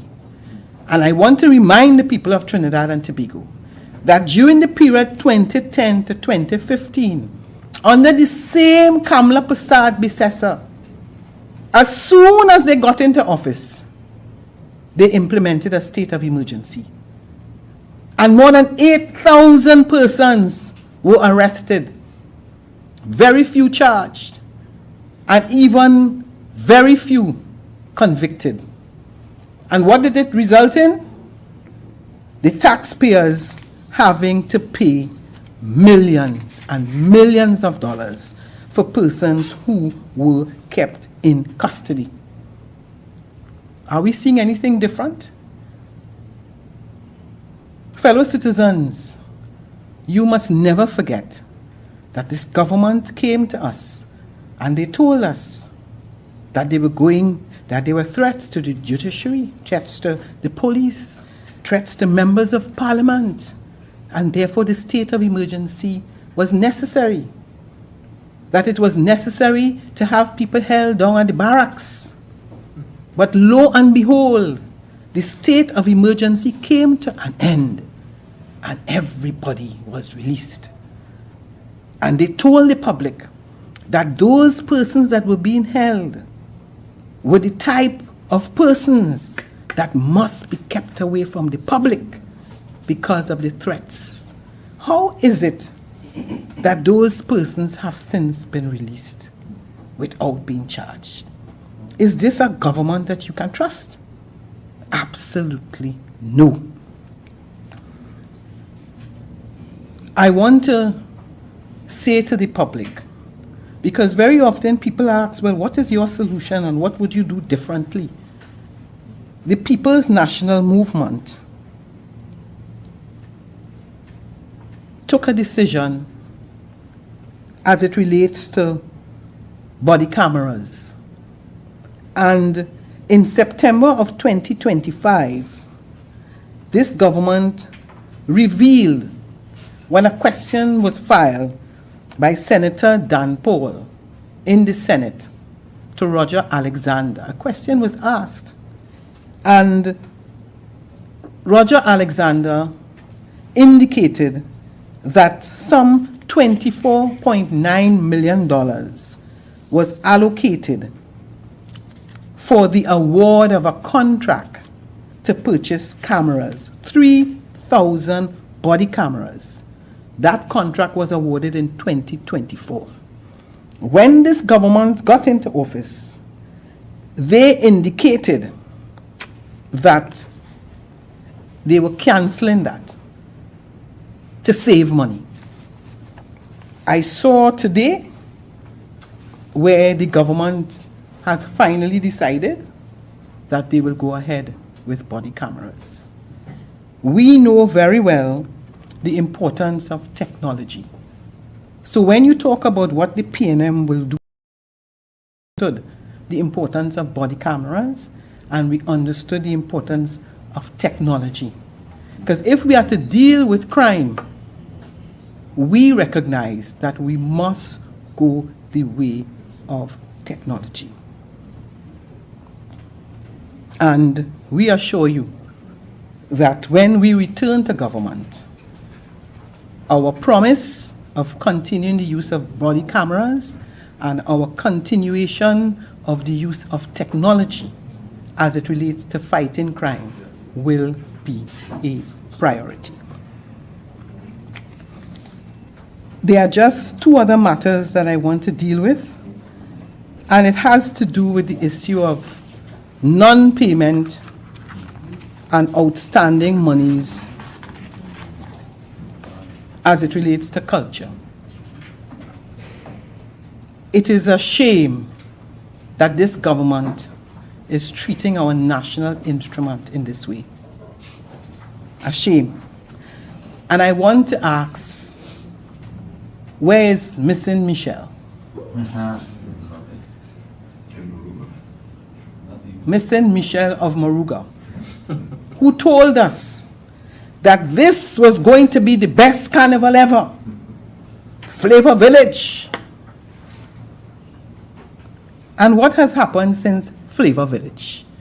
The majority of contractors and the majority of employees who participated in that and the artists still have not been paid. From the best carnival ever. I want to remind you that in 2025, on April the 15th, $25 million in prize money was paid by the Ministry of Culture. And in 2024, April the 8th, a further $16 million was paid at that time. I want to ask this government, where is the money for the pan players? Where is the money for the calypsonians? Where is the money for the mass men? Where is the money for Parang? Where is the money for Best Village? Where is the money? This is a continuation of a practice of this government, of people getting salary late. The same program that Khadija Amin is boasting about on the back of the Express today. You know, most of the people ain't get paid yet. And you, Cabinet, approved a program with no money. So they now have to, the corporations are not the ones to decide who is employed. It is the government. But now you're taking money from the corporations to pay the workers. But you're coming to the people of Trinidad and Tobago and you are saying, no ghost, no ghost. We understand that they do have a choice. This is the same Prime Minister that spoke about Trinidad and Tobago being a lawless dump. The Prime Minister clearly did not understand what would happen when you send home all the CPEP workers, when you send home all the URP workers, when you send home all the reforestation workers, and even up to yesterday, they sent home workers from the HDC. This Prime Minister who told you about being caring and loving and sympathetic, not a lack of sympathy or empathy or compassion. That is Kamala Persad-Bissessar. And if it was different, she would not have sent home all of these people. But you're telling people, protest if you want to protest. But remember, every month, you have to pay your bills. And therefore, you have to make choices. That is the Prime Minister that we are dealing with. I'm calling on the Minister of Culture and the Prime Minister, please, please, pay the pan people their money. Pay them their money. They work for it. And Carnival is only once a year. And like you, they need their money. Because when you complained about the increases in salaries for members of parliament, and you criticize the PNM government, guess what? You take it.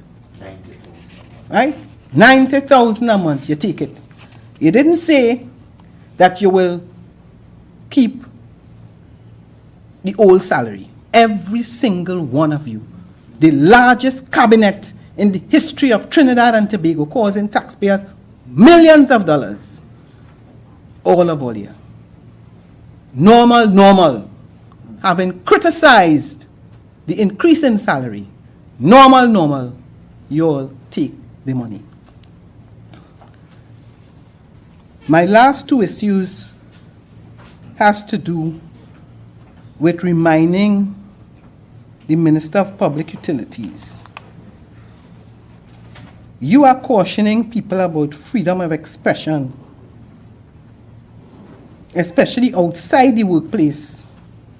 I need to remind you that it is a fundamental right for citizens of Trinidad and Tobago. So, the fact that you're not happy with Nyla Blackman speaking about people having empathy, because I know it hit hard. It hit hard when somebody say, oh, they don't have empathy. I know how you're feeling, but that is how the average Trinidad and Tobago persons feel. That's how the citizens feel. And if you take a poll right now from the citizens of Trinidad and Tobago as to whether this government has any empathy, whether they have any sympathy, and whether they have any compassion, I don't feel they're getting a single vote. So the fact that you want to probably threaten her, because we know you're responsible for B-Mobile, and you're probably sending a little signal to her. But focus on ensuring that people get water. Boasting about fixing 30,700 pipeline leaks. Similar to the statement about how many people get employed. Because you want to give the impression that under the Honorable Marvin Gonzalez, he wasn't doing no. That is the impression you want to give. I want you to list the 30,000 plus leaks that you fix. I want to use the opportunity on behalf of my colleagues here, Carl Imber, Keith Scotland, Hans Devines, who is chairing, and myself. The people from Diego Martin want water in their pipe. The people from Arima want water in their pipes. We need it. So focus on that, rather than going to tell Nyla Blackman about what she should and shouldn't say. Because that is no different to what they did with Helen Francis. Censorship. And taking off the mic, you know. And while they're taking off the mic on, so you know they give instructions to take off the mic. And that the Prime Minister will say that tents are dying. So tents are dying, so you create flavor. And having created flavor, you're still paying people money. We go to Parliament on Friday for the start of a new session. And both houses, the Senate as well as the House, will be meeting at the same time. I have had the honor as the opposition leader under the Constitution to appoint 6 senators. And now that we have a new session of Parliament, my policy from time to time will be to rotate senators, so that on Friday, when the Parliament opens, I propose to make some adjustments. And at that time, I will make my announcement. In making that decision, I have considered many factors. I have considered the fact that there has been a matter before the Privileges Committee, and whilst there are those who argued about me taking time, I understand the importance of the judicial process and justice, natural justice in particular.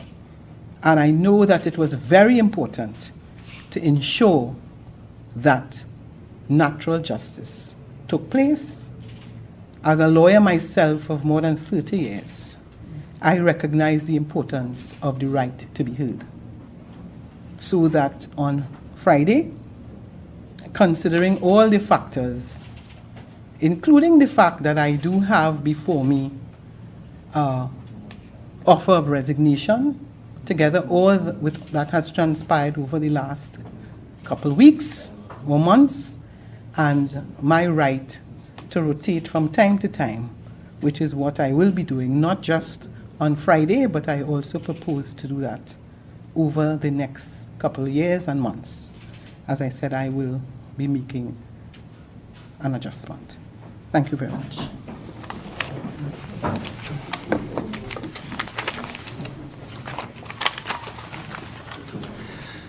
Thank you very much, Leader. Members of the media, we are now open to your questions. As always, just raise your hand. We'll have a microphone passed to you, and you just identify the media house which you represent. We actually have one question for Senator Brown that we are going to start with. This one is actually from Prior Bihari. He's asking, what is your comment on the Trinidad and Tobago's securing a non-permanent seat on the UN Security Council for the 2027 to 2028 term, given that the Prime Minister said she was the one that lobbied for this in September? And would this impact our relation with CARICOM and Venezuela in any way?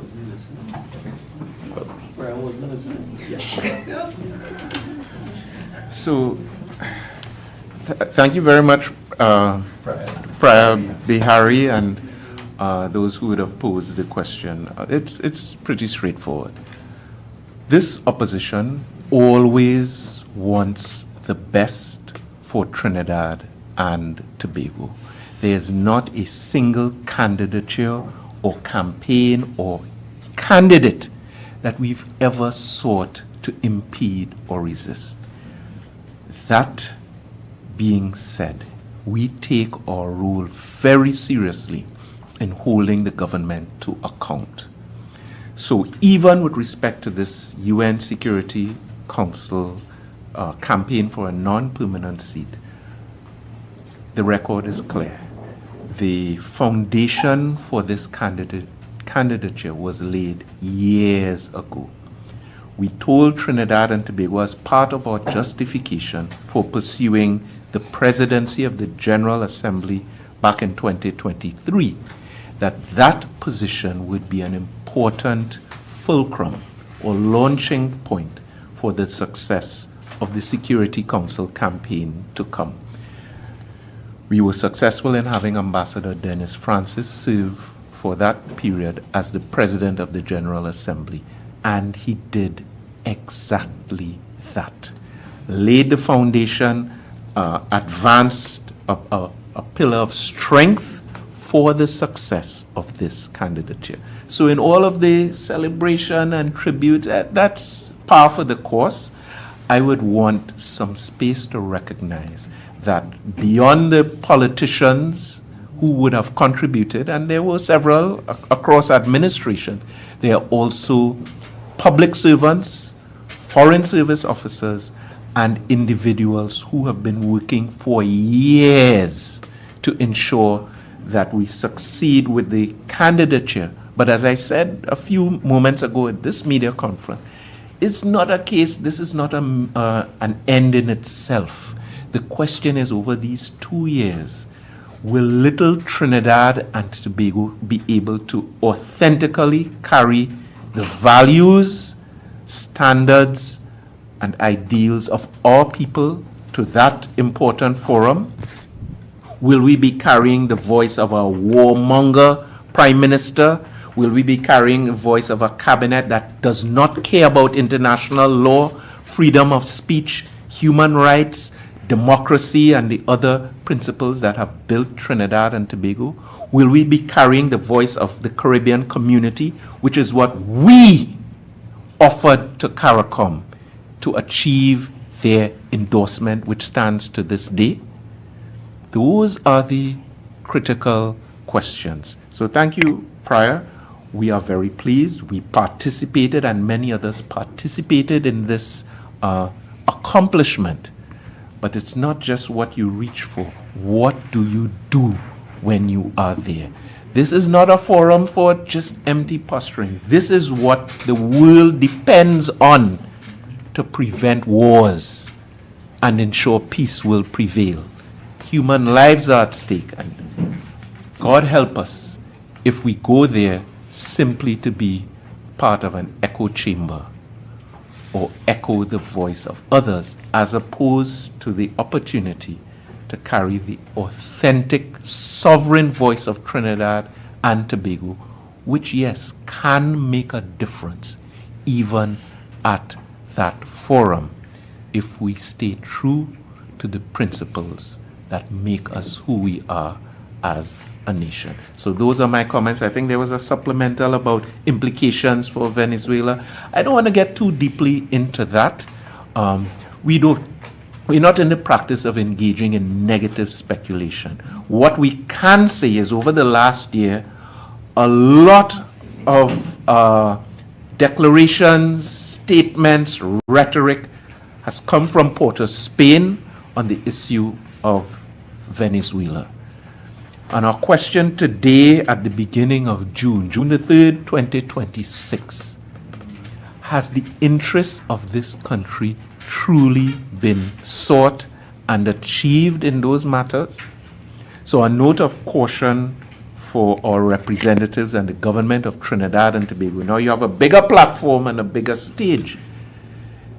Carefully consider your words and positions and votes and declarations, because the implications go far beyond pleasing some friend and can affect the future of this country and our ability to feed, develop, and secure ourselves long beyond any particular political dispensation. That's my response. Thank you. Thank you very much, Dr. Brown. We now go to members of the media present. By all means, K. Marie. Hi, good day. I don't have much questions today, so we're short. Go back to MP but we'll address the maxi taxi operators, because that's something currently happening, right?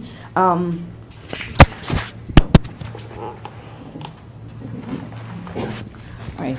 You would have stated that it is your understanding that Minister Zakru said that he made absolutely no commitments to any solutions in writings whatsoever, and it appears as though you would have been speaking to the maxi taxi operators. So is it that you had conversations with the maxi taxi operators and that they would have shared that with you this week? And if so, when did you have talks with them?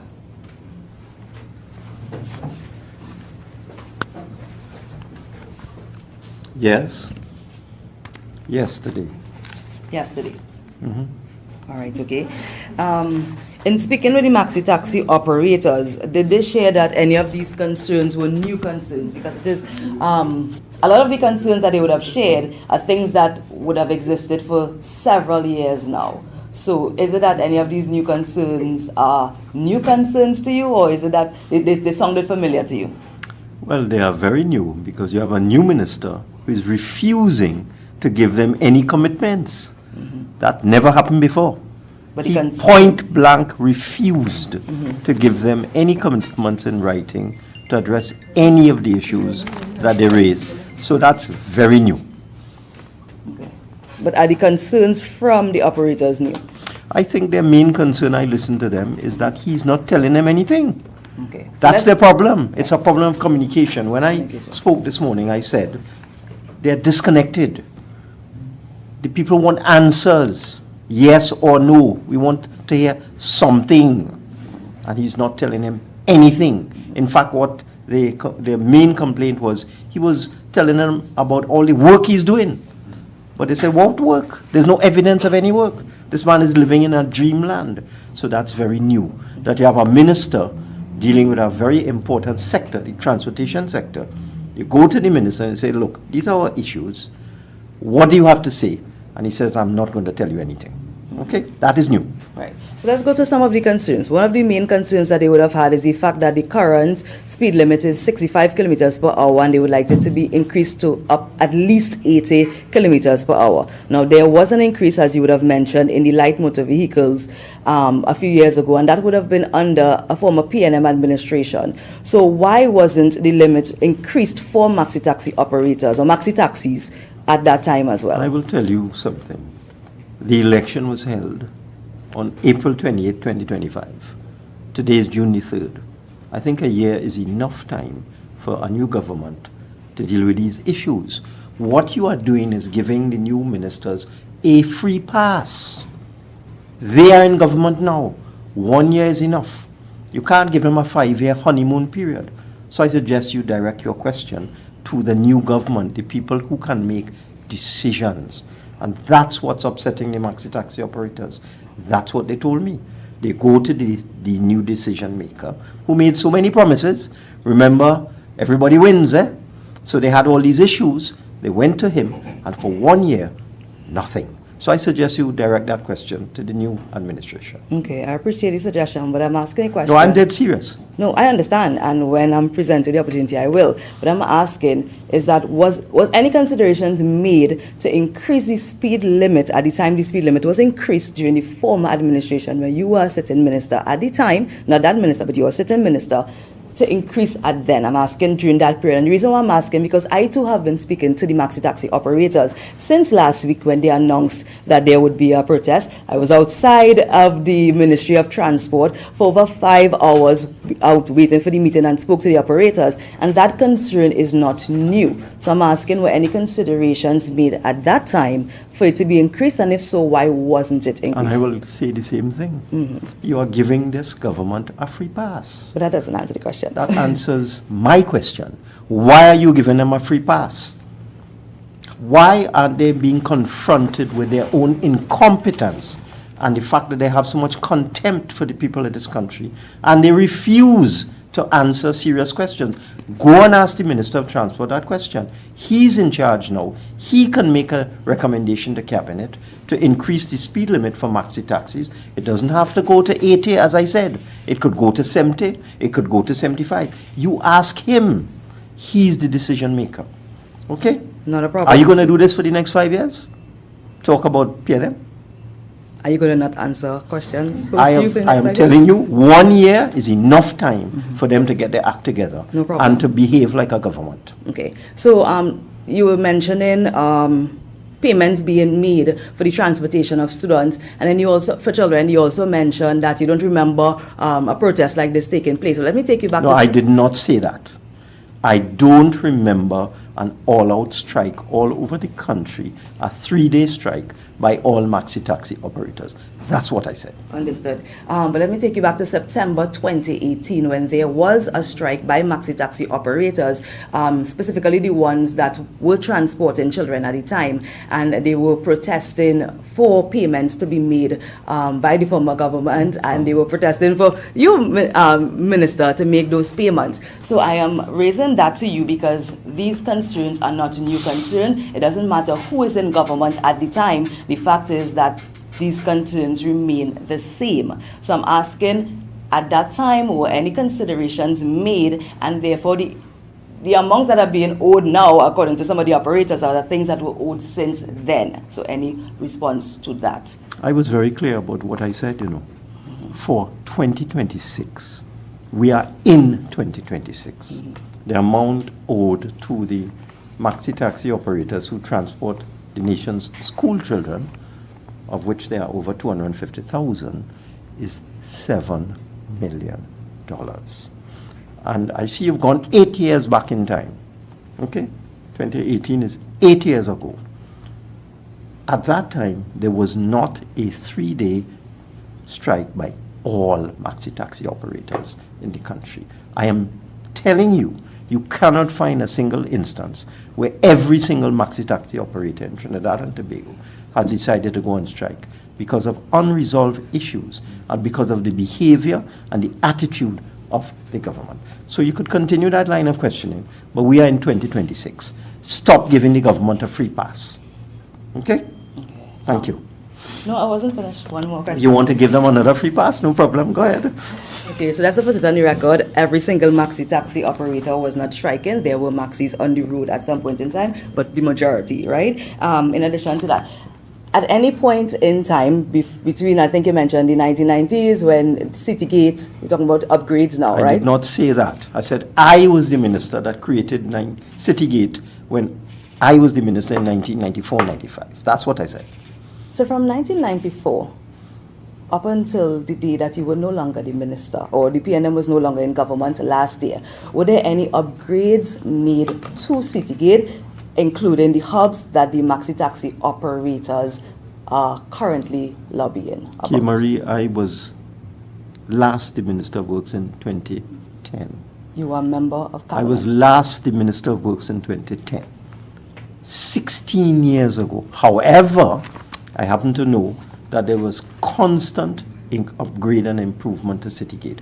What I can tell you, go and see whether there's any allocation in the 2026 budget for upgrade and maintenance of maxi taxi hubs in Trinidad and Tobago. Read your own newspaper, where you have the Minister of Works and the Minister of Transport saying neither of them are responsible for the maxi taxi hubs. Stop giving them a free pass. I'm fully Go aware. and I'm speak the one to that- them. You commented that it was your paper that said. The two of them are saying, not me. So who it is? If it is not the Minister of Works and it is not the Minister of Transport responsible for maxi taxi hubs, who is? The PNM?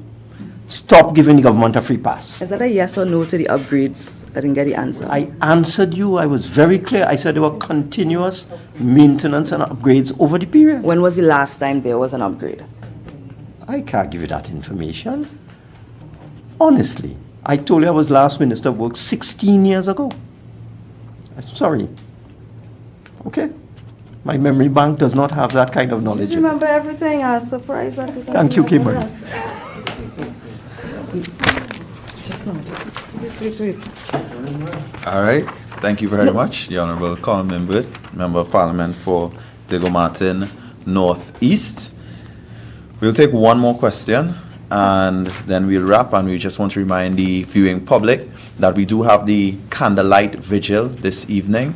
We gather from 5:30 p.m. and we begin at 6:30 p.m. in Ikwese in San Juan, and we ask you to join us and stand up for democracy in Trinidad and Tobago. And of course, we ask that you wear white as we stand for our country and for peace. Kimmery?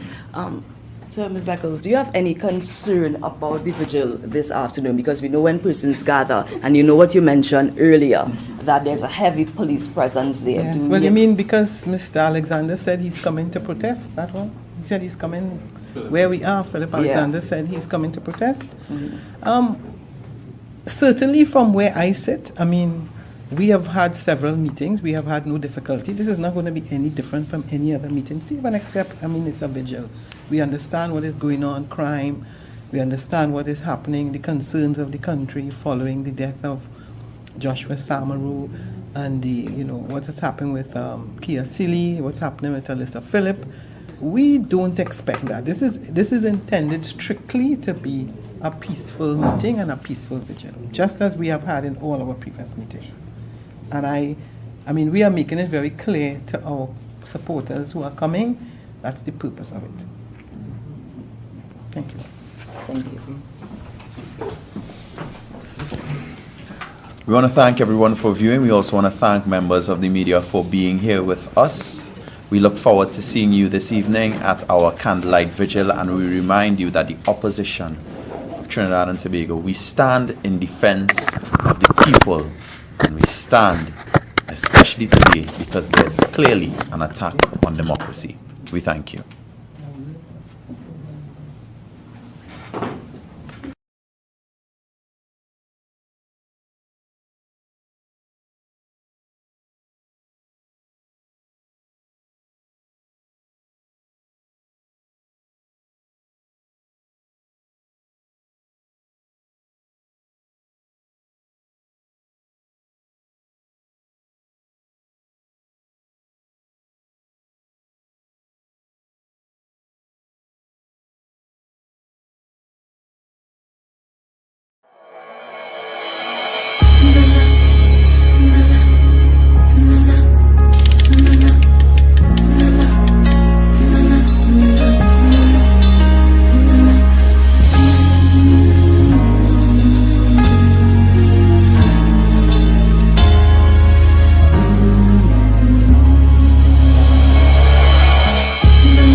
and I'm feeling the pain.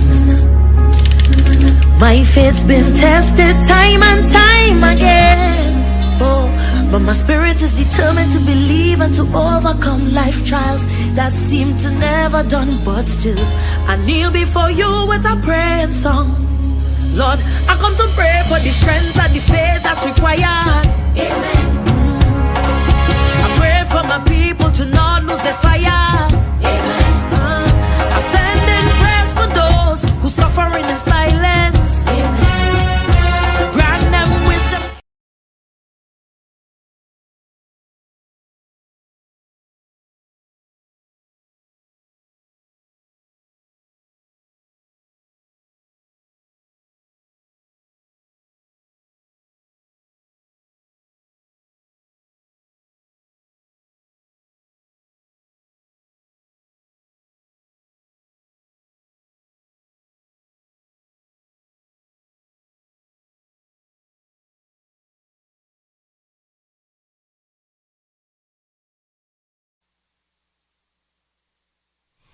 Good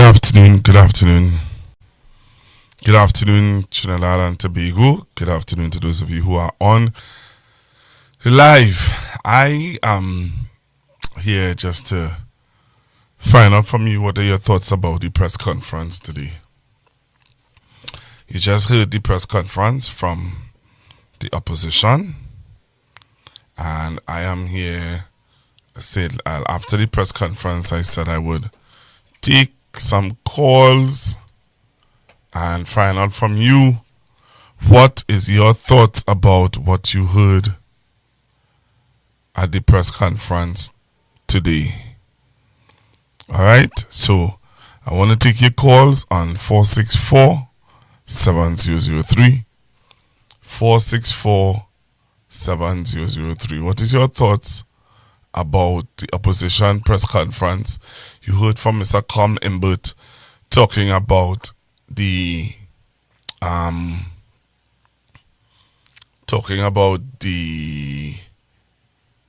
he's saying to us that the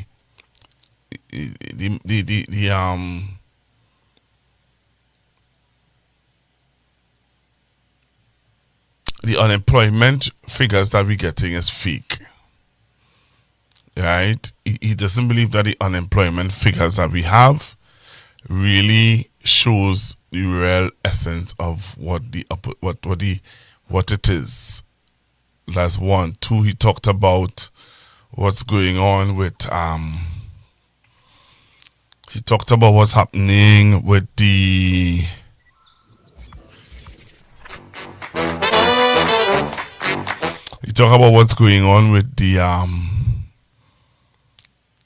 corporations, the P&M corporations, and the money. We talked about the midterm review, the midterm budget, and so he has expressed his views on those issues. When we had Mr. Keith Scotland, SC, talked about legal matters concerning the protests and rights to protest and stuff like that. And then we had Dr. Amy Brown talking about CARICOM matters. And we had the political leader who weighed into several issues that we need to take and be mindful of. All right, so all I want to do is really take some of your calls and hear your views on the issues that were talked about today at the opposition press conference held at the opposition leader's office. All right, so I open up the phone lines for you to call in 464-7003. Now they go F4, but now Donald breaks in because it now so keen. He naming the Epstein files, so they now studying like they're voting a presidential pedophile. F4, F4, I said the F4, now they go F4. You see when you're F wrong, there's no doubt. Even Monk Sam will find out that what sour in bam bam, start sweet in the mouth. When you shout F-A-F-O, I tell you that is, tell them that is the call. Oh, say, can you see? You see the call? Come in. Trinidad fall falls, you know that is the truth. So when America Trump. Yes, so I'm taking your calls on 464-7003, 464-7003. I'm taking your calls for you to tell me really how you felt or what is your thoughts about the opposition press conference today. What is your thoughts about it? 464-7003. They assume their roles. I set a square peg in wrong holes. Now plenty people who help them win at the polls. Feel the F-A-F-O. They say the F-A. No, they go F-O. The two worst Alexanders in the world. Anti-make ministers. One is a racist troll. And one need a West Indian first primer. F-A-F-O. I said the F-A. Setting up TNT in people worship we in place. She should have let the Yankee army plant the red eye in she pink palace. F-A-F-O. I said the F-A. No, she go F-O. You see when you're F-A wrong, there's no doubt. Persona non grata must find out that what's sour in bam bam starts sweet in she mouth. Sing it out. F-A-F-O. Tell you that is, tell them that is the code. Cause when code yellow wins, corruption begins. Where's the real code? Let me talk to the duck. Duck, you had the mandate of most of the electorate.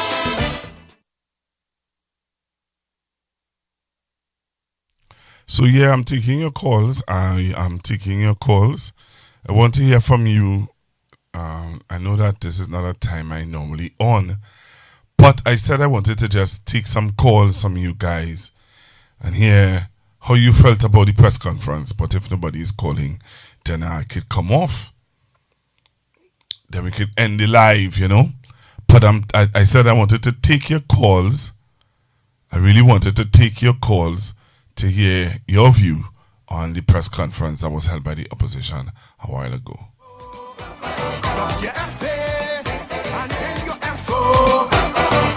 You chain up the young man for truth to snap the election fingers fast. Although every poll warn you that would have be a shortcut as F-A-F-O. Don't you F-A, no F-O. So for your voters who stayed away, you certainly have a part to play. But they feel like they get betrayed. So taking your calls, 464-7003, 464-7003. Taking your calls for you to tell me what is your thoughts, how you feel about the press conference held by the opposition a while ago. The opposition had a press conference and I just wanted to hear from you. What is your thoughts about it? 464-7003.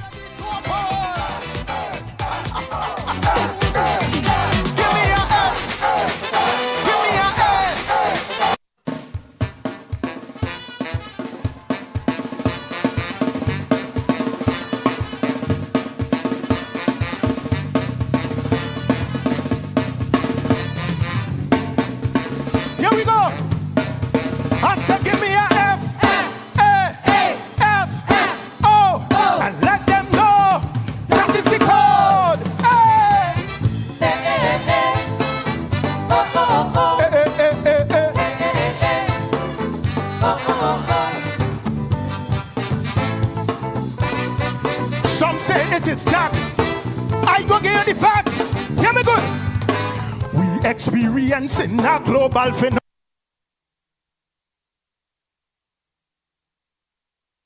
phenomenon with serious. All right, caller. Sorry about that. Could you call me back, please, caller? Sorry about that, caller. Call me back, please. caller, I really appreciate if you call me back. I don't know what happened there.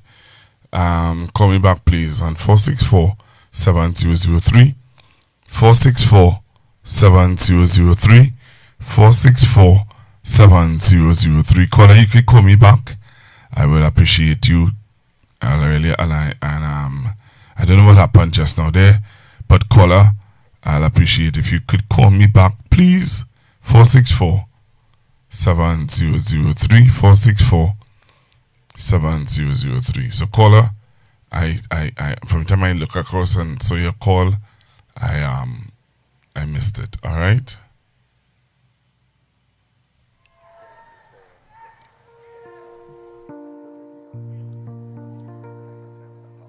Africans for sale, for sale, for sale.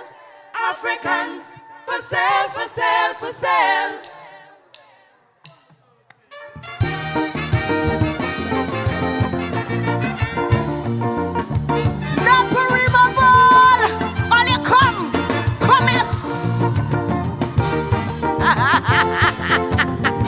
All you good, yes?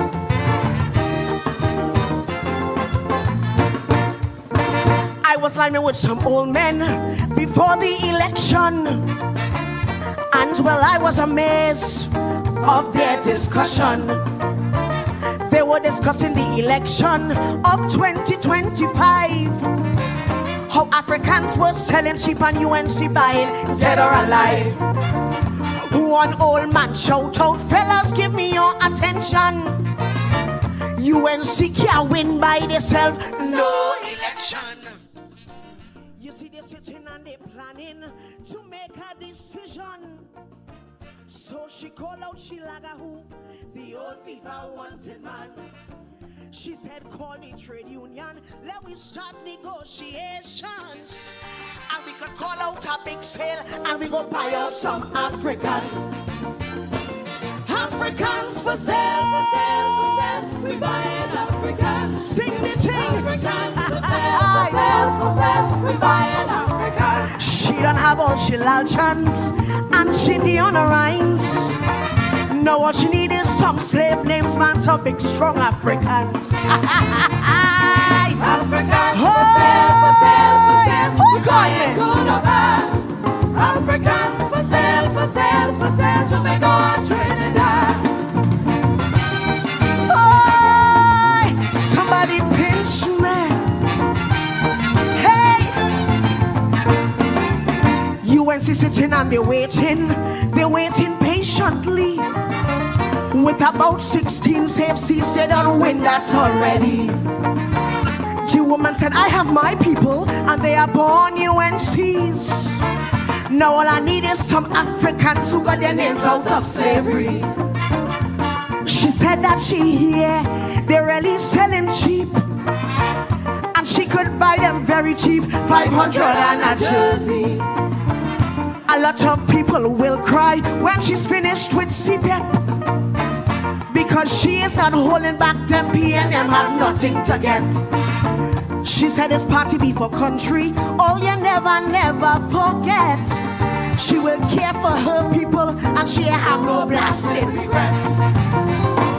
Africans for sale, for sale, for sale. We buying Africans. She buying Africans for sale, for sale. Listen, we buying Africans. She said we like crab in a barrel. We pulling each other down. But I want their votes. All right. So again, I would have really liked to hear from some of you. What were your thoughts about the opposition press conference today? I would have really liked to hear your views on it. What are your thoughts? What do you think that they could have been? Let's be little objective and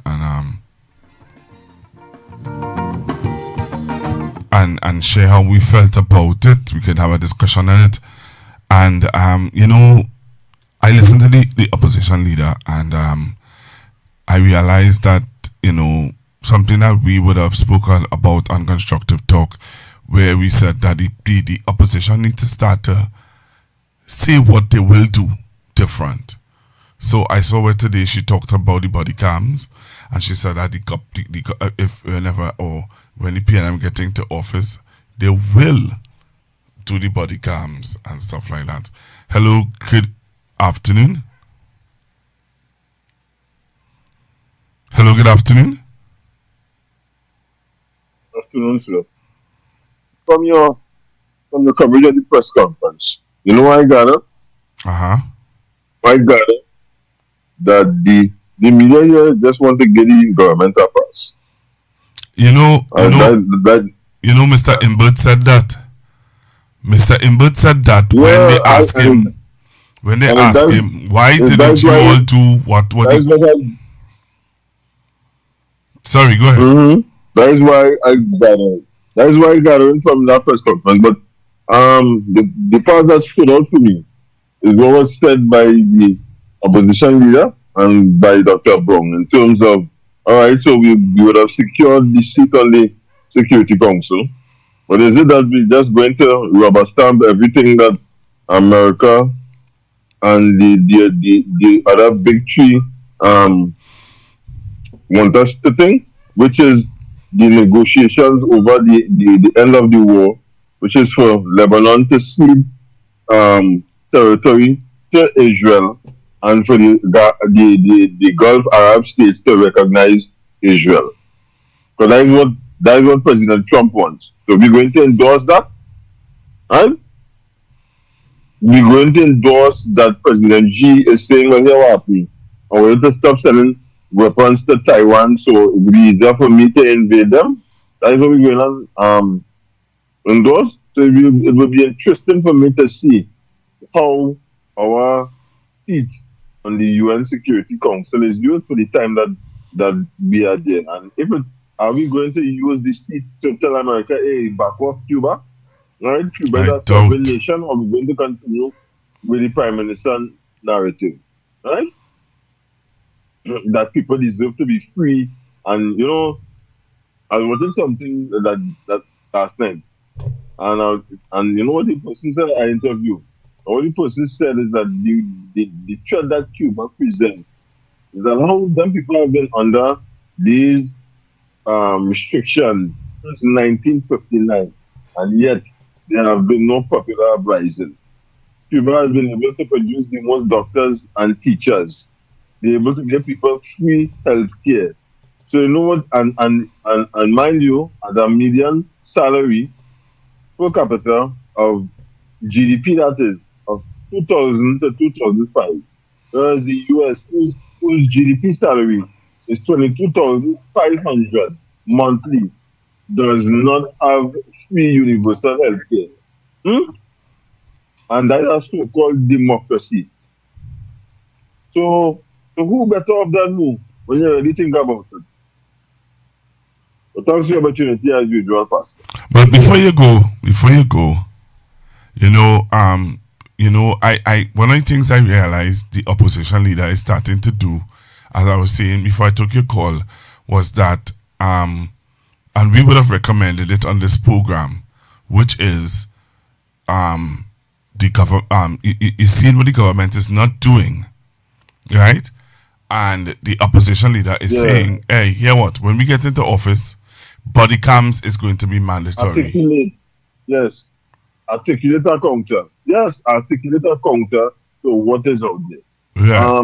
Before I leave too, I want to say, are concerned about the vigil tomorrow and the fact that the Minister of Homeland Security already stated his intention to come there.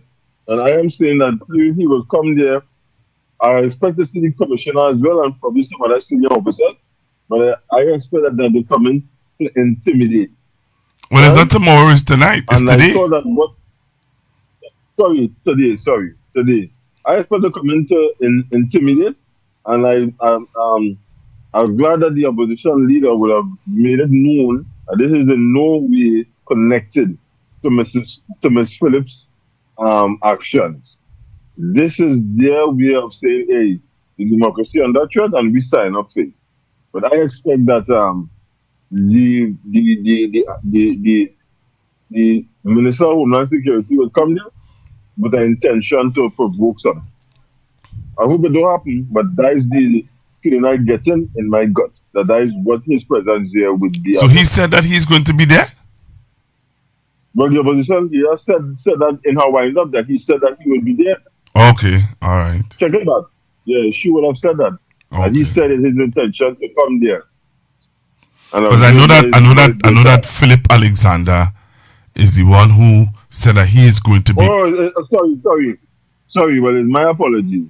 My apologies. I thought it was the Minister of Homeland. Sorry. No, it's Philip Alexander who said that he's going to be there burning candle for the 4 divers and for Andrea Barrett and all the persons who died under the PNM. Yeah, well, he coming to try and play Janjat. And we going and try to come and create a confrontation. You know? Yeah, that's who I know said that he will be there. Yeah. My apologies, but I feel like what he's coming there to do. That's what he's coming there to do. All special loyalty to the dear leader. Yeah. But that's angle where we. All right, Pastor. Thank you, brother. Thank you very much. Thanks for your call. All right, so taking your calls 464-7003, 464-7003. What is your thoughts?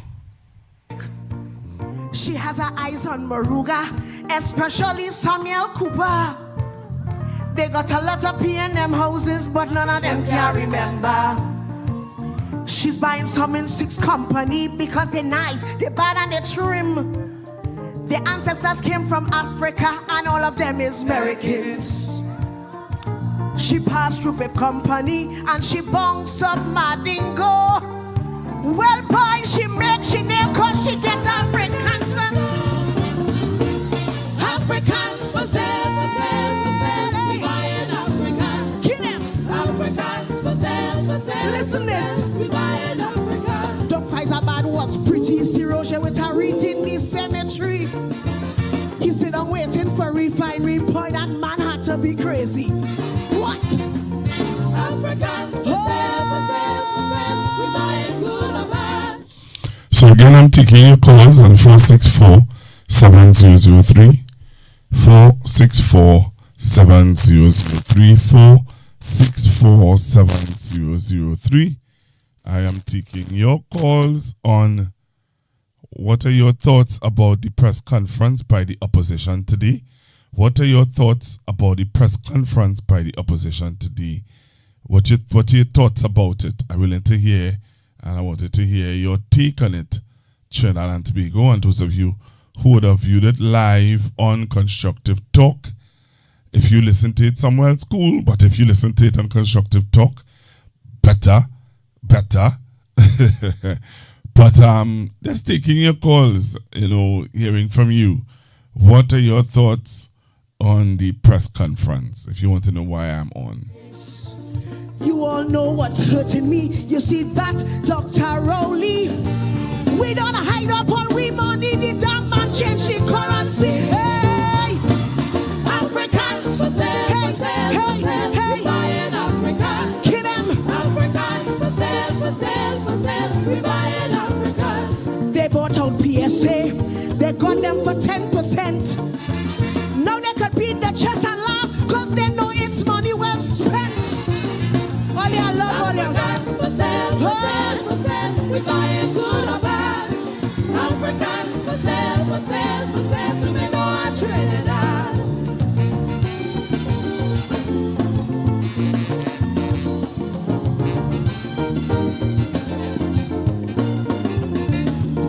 Africans for sale, for sale, for sale. We buying Africans. Africans for sale, for sale, for sale. We buying Africans. Africans for sale, for sale, for sale. We buying Africans. Africans for sale, for sale, for sale. We buying Africans.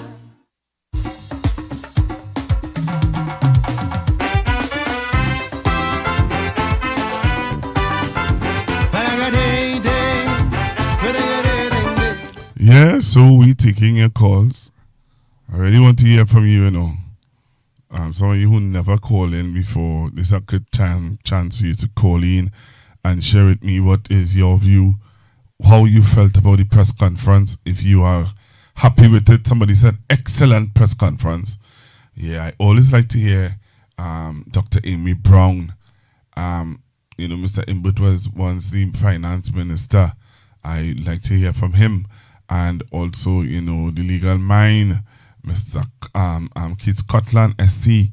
And then to crown it off, we had the political leader, Miss Penelope Beckles, sharing and letting people know, hey, these are some of the things that the PNM is listening to the ground, listening to the people, and is willing to put certain things in place to, do things differently. And honestly, that's something that the people have been asking for. They want a government who listens and who will do things differently. I keep hearing the Maxi Taxi Association telling the Prime Minister, we don't have a problem with you, Madam Prime Minister. We don't have a problem with your government, but we have a problem with a minister. The minister is in the government. The minister that you have a problem with is in the government. So you cannot take him out of the government and not have a problem with the government. That don't make sense. That don't make sense what all you're saying there. The reality of it is if you have a problem with the minister, you have a problem with the government. So when the maxi taxi drivers trying not to, because they supported this government, the Maxi Taxi Association supported this government. Right?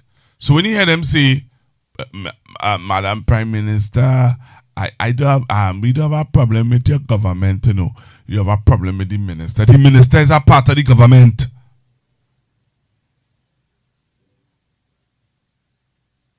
Right?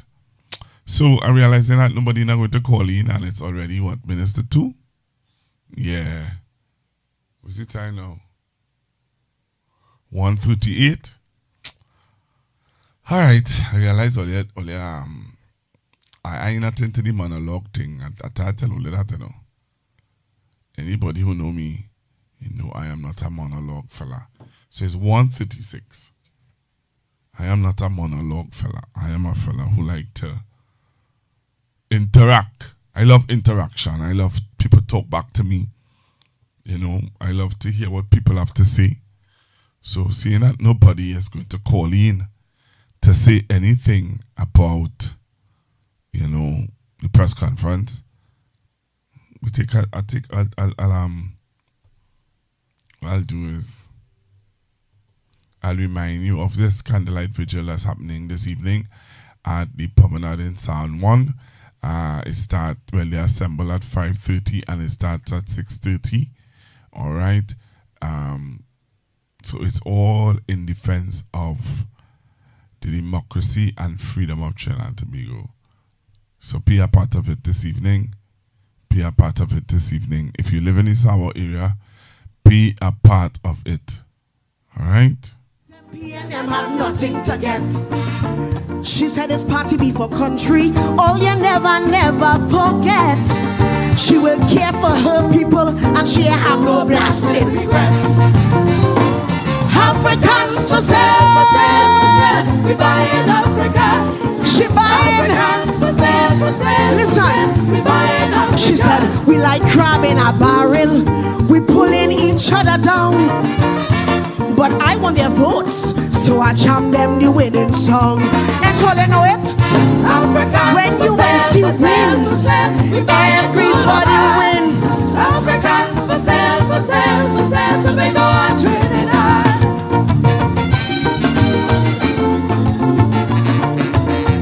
Oh, who called me?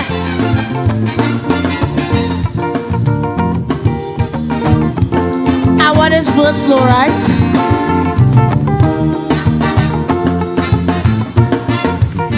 Black mines in Tobago, she's working on them with ease, but she's not afraid because monkeys say cool breeze. All right, so again, really just wanted to come on. I would have done the press conference live, I would have done the press conference live today on Constructive Talk.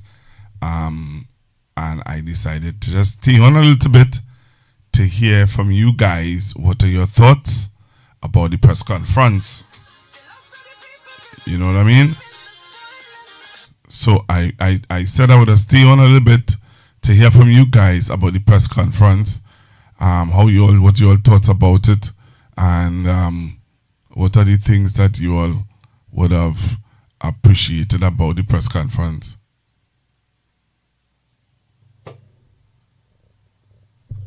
Somebody tell him I stay until 2 o'clock. Really? But nobody not calling in? So you want me to stay until 2 talking to myself? Nah, man. Nah, man. You want me to stay here until 2 o'clock? Nobody calling to talk to me. People, my neighbors hearing me talking to myself. And nobody not talking to me. Ah, boy. And it only have 80-something persons on the live.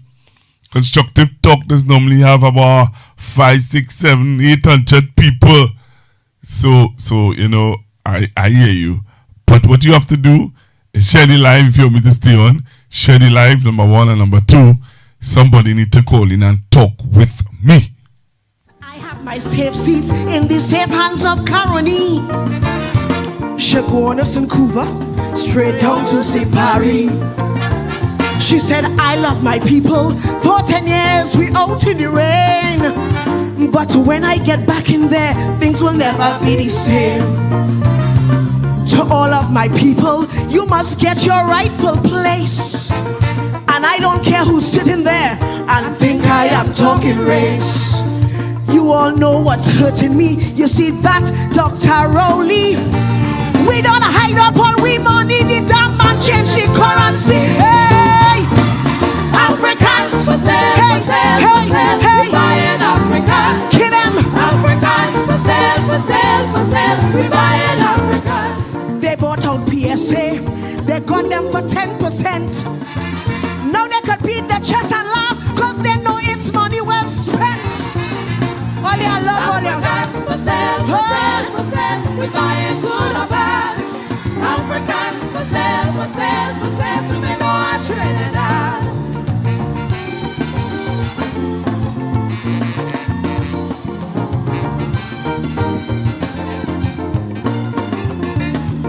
Africans for sale, for sale, for sale. We buying Africans. Africans for sale, for sale, for sale. We buying Africans. Africans for sale, for sale, for sale. We buying Africans. Africans for sale, for sale. All right. So, what can I say? I am looking to leave, looking to come off the live, and so again, let me say thank you to all of you for joining me, and we'll talk later. Well, I see that the candlelight vigil is starting at 6:30, so I don't think that they will go late. So, and then I have an interview this evening with Miss Joanne, all right, Ocho from the communications. It's today or tomorrow? Today. So you'll have to join me for that. All right. I really hope that the candlelight vigil doesn't go until 10 o'clock or 11 o'clock, or it doesn't go until 9 o'clock. But I may leave and come home, and when I leave and come home, I'm going to have a discussion with Miss Joanne about what's going on with the unions and how does she feel, about the situation, the Prime Minister, and all of that. So again, let me say thank you to all of you for joining me and being a part of the whole discussion today. I'm seeing 90 persons coming on. Somebody saying what?